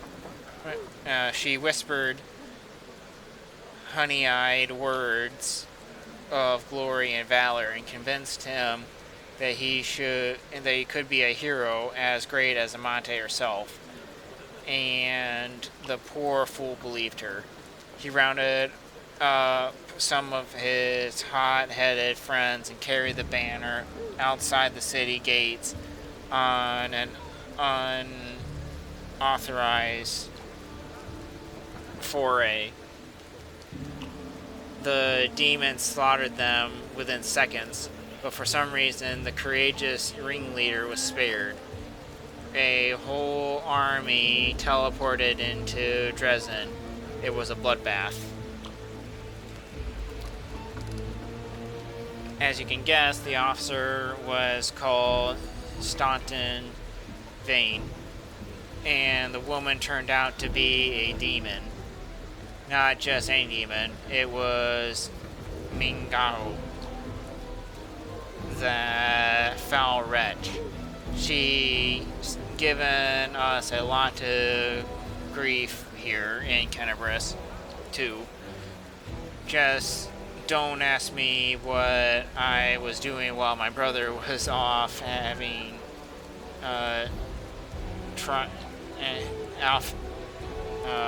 having trials with that beast, and why I didn't save him from his own stupidity.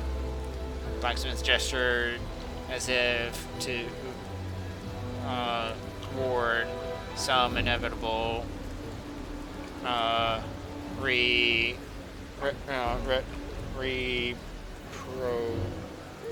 is it retribution?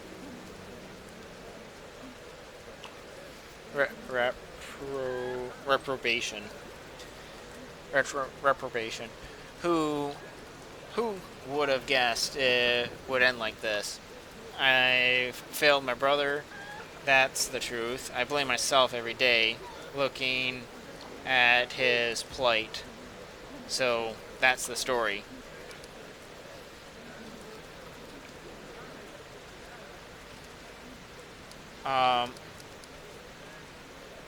Why do you forge here in the tavern yard? Wherever I am, that's where my forge is. A true master of my craft will always find the tools they need. I miss my old forge, of course. That's now just a pile of uh, charred stone and metal. But I've still got my hands, and that means I can still work from Radiance. Do you recognize it? Of course. Do I recognize it? Of course I do. I made this with my own hands. There's my brand, see? The dwarf carefully takes the sword in his hands, glazing at it like a uh, dotting father.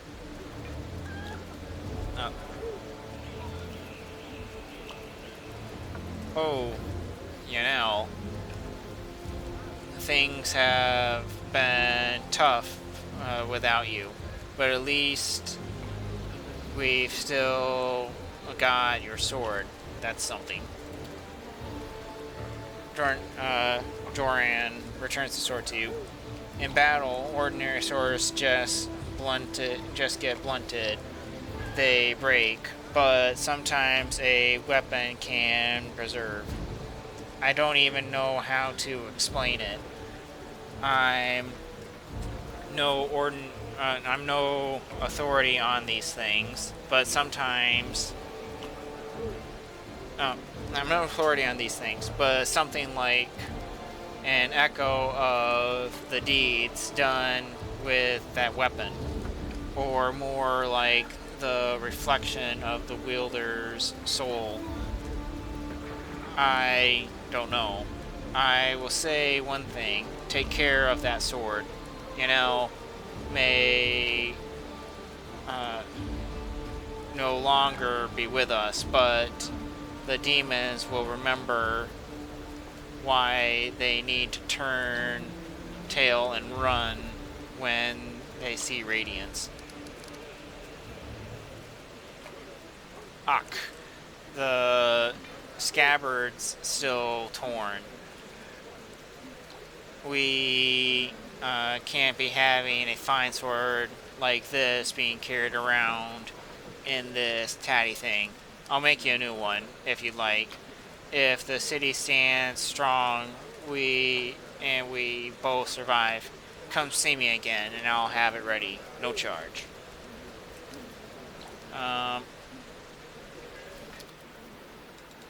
So what does he have? Armor.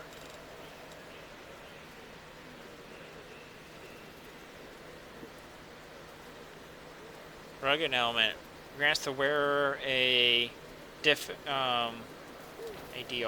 What is the DR? Damage reduction. 3 melee, but the wearer suffers a -3 penalty to perception and skill checks. Yeah.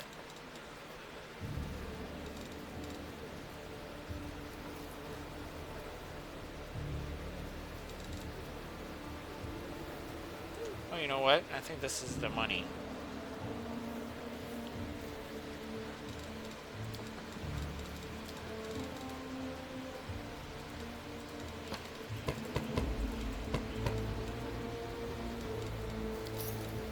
Okay, that was actually a whole lot easier. I could just get straight money.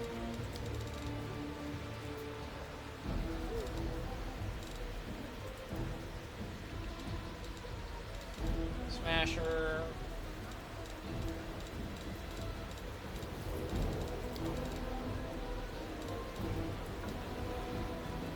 So I'm not sure what's the best weapon for me. I think something two-handed will work out best.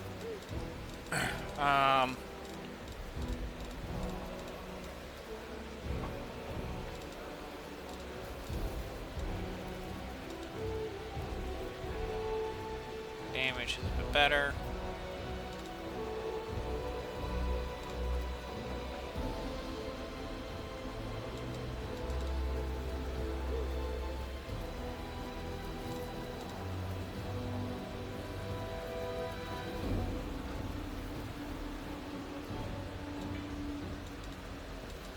And again, Radiance just may be my sword.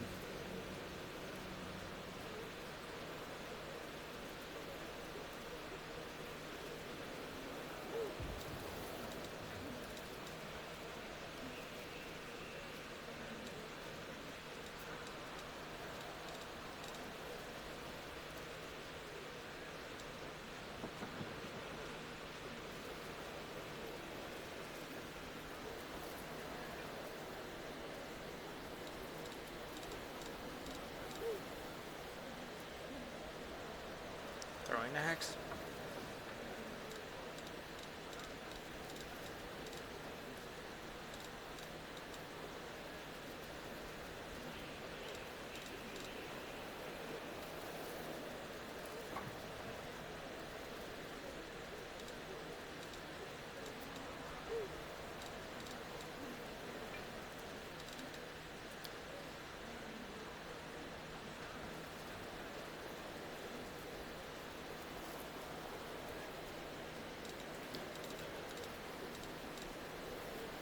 The most expensive item is Smasher.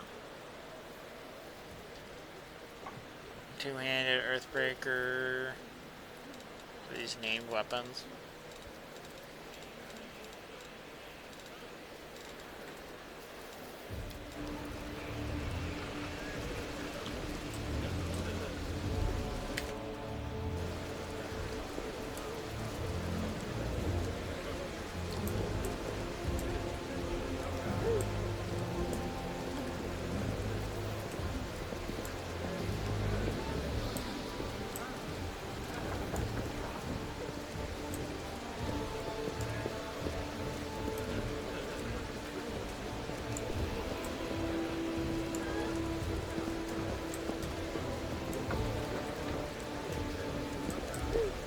There are many roads to success.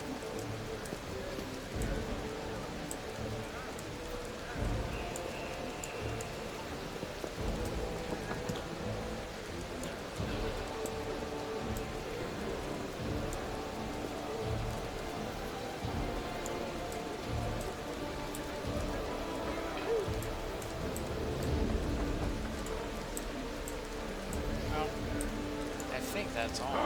God.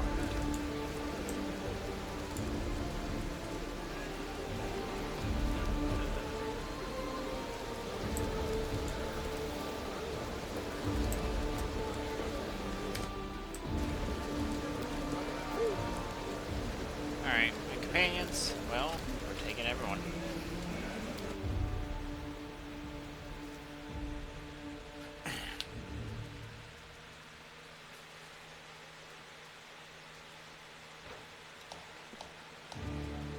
Let's go map with the city, Canterbury to move. WASD to travel to locations you discovered, hover over, click left mouse button. Some locations may not be available for travel for various reasons. As you explore the map and progress through the game, you will discover new locations and routes. While traveling between locations, you may be attacked by enemies. So be sure you have enough rest and don't let them take you by surprise.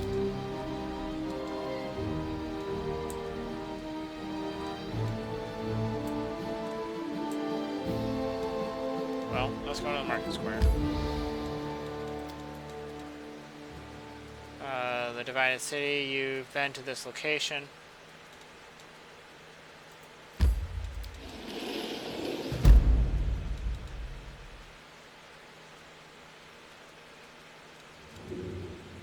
Fallen horse, bloody carcass of a strong steed with a broken leg, covered in mangled armor. The saddlebag is intact. You can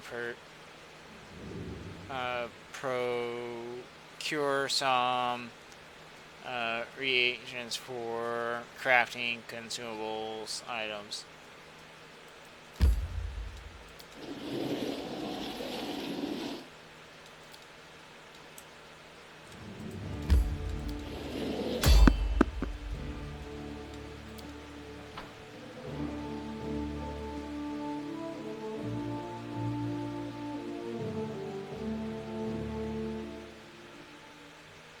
Time to practice my combat abilities.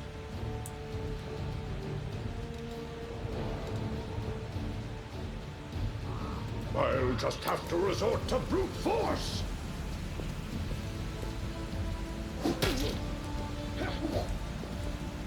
I shall survive this ordeal.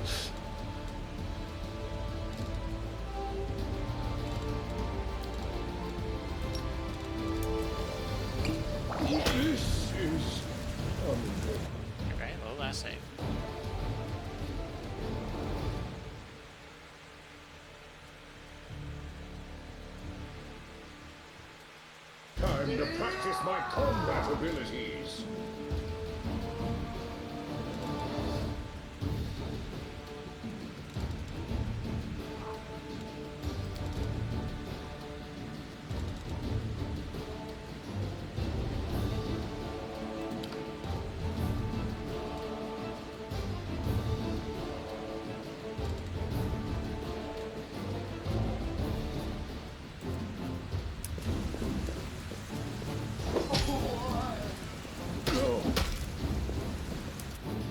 I'll just have to resort to brute force.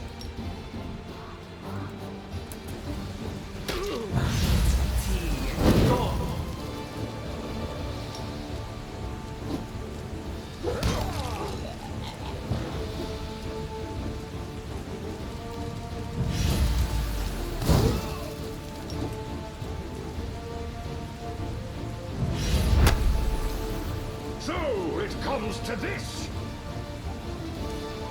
Oh, come on.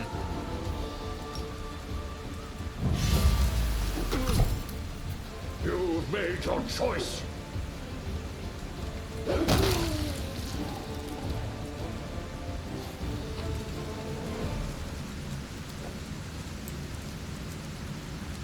Does anyone require my counsel?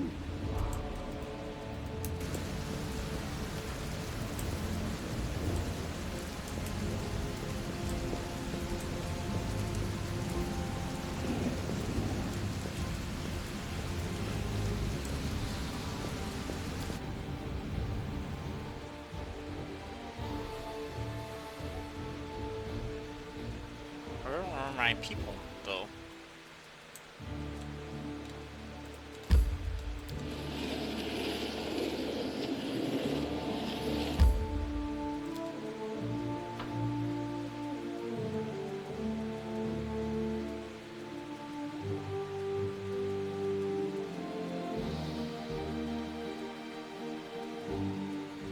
Did I accidentally take him out of the group? Let's see if I can bring him in.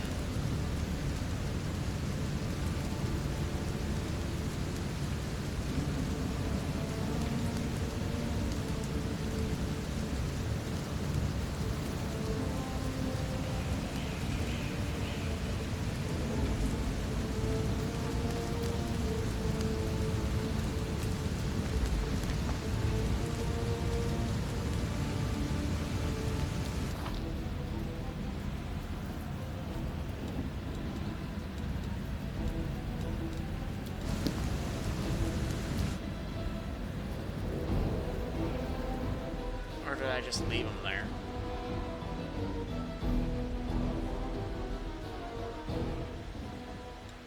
I'm going back.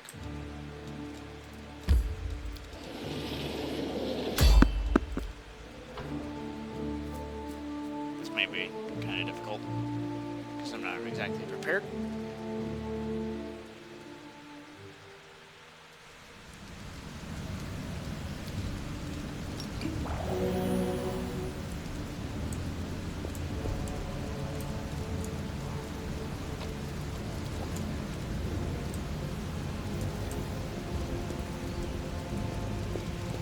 Time for a clever approach. Watch out for trouble.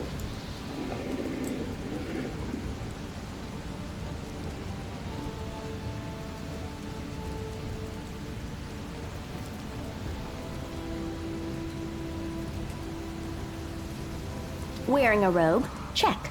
Baphomet symbol around the neck? Check. Crazy eyes? Check. Note to self. Bring a mirror next time to be able to adjust the optimal level of eye craziness. Everything is ready for the experiment. An audience. Problematic, but not critical. You there, boy. Stay out of this. It is counterproductive to stand in the way of scientific progress. Where are you? What are you doing here?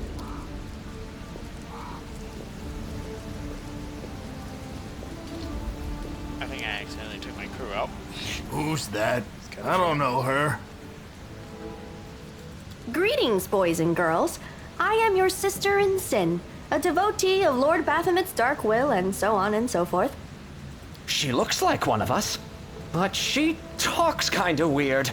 Who's there with you? Who? Oh, them! Just an audience, they don't matter. Consider them a supplementary component of the coming experiment.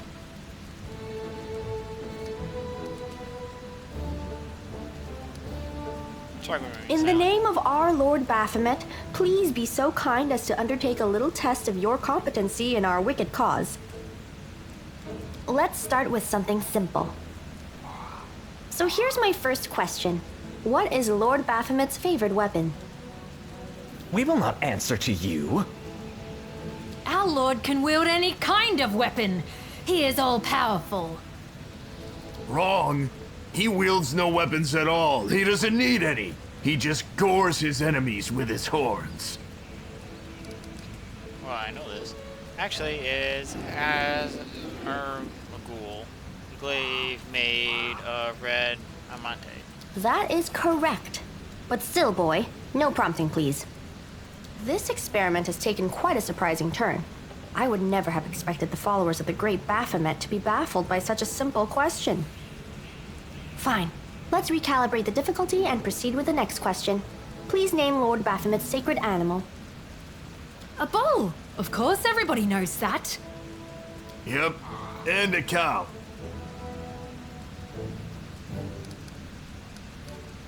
The sacred animal is Baphomet himself. None of your answers were correct. The correct answer is an aurochs. It appears the experiment has yielded results which are as unexpected as they are incredible. Baphomet's cultists have not the slightest idea about who Baphomet really is, let alone any in-depth knowledge of his ideology or philosophy.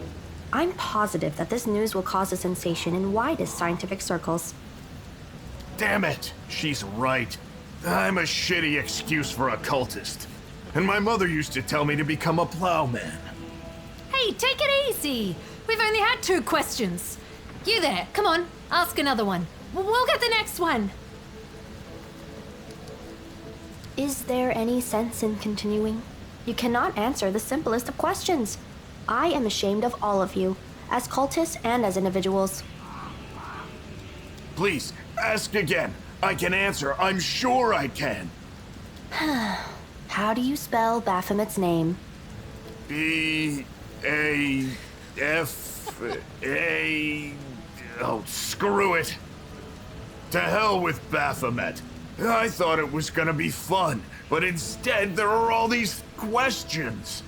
I'm done here. I'm going back to my home village, back to my mother. Hey, wait! You there! How dare you stir up discord in our ranks? Grab her and tie her up! And her entire entourage, too! The experiment is complete. Unable to deal with the questions, the cultists decide to deal with the examiner instead. A typical reaction for a person who has never been burdened with any intelligence. Now you're gonna start hitting each other, aren't you? Please, proceed. I won't interrupt. The time for words has passed.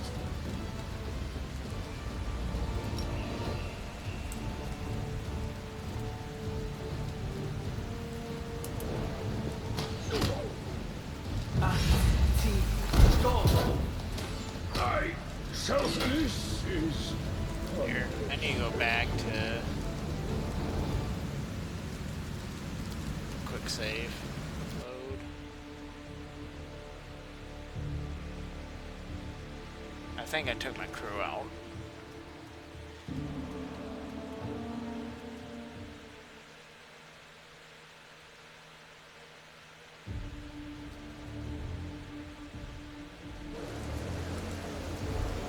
watch out for trouble. Current party, yep. Okay. Accept.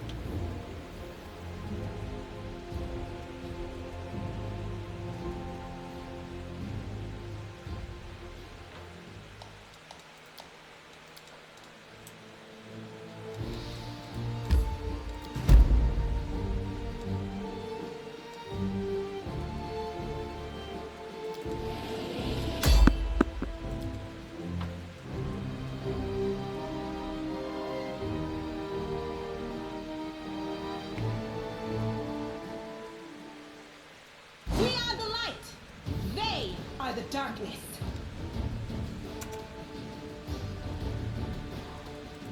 just have to resort to brute force.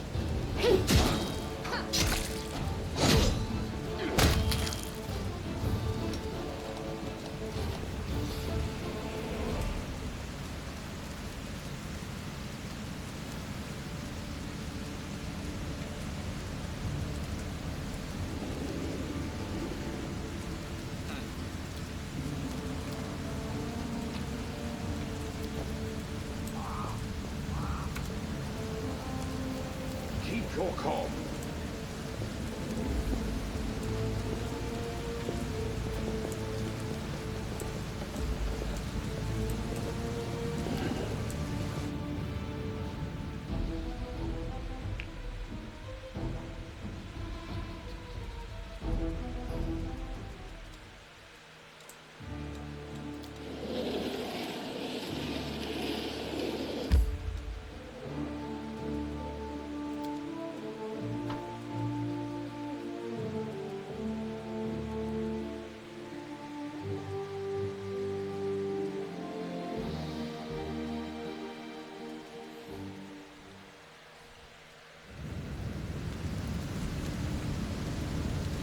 I'm up for an adventure.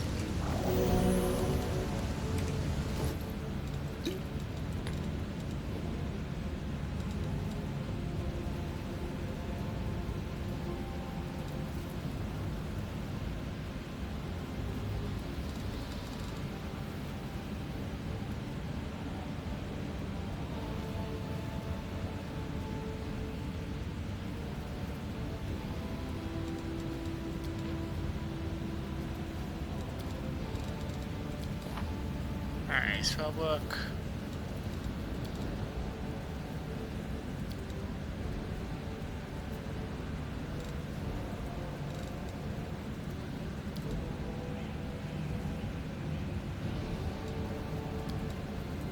I know there's a way to read scrolls.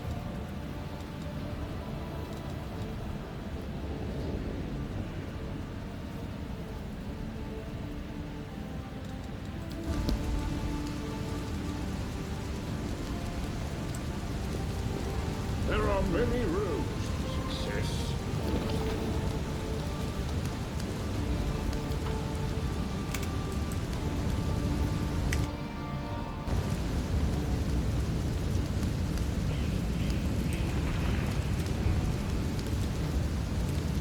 Alright. But this recording is 2.5 hours long. Almost 2.5 hours. Hours and 24 minutes to be exact. I'm gonna end this one here. I'll be back next time.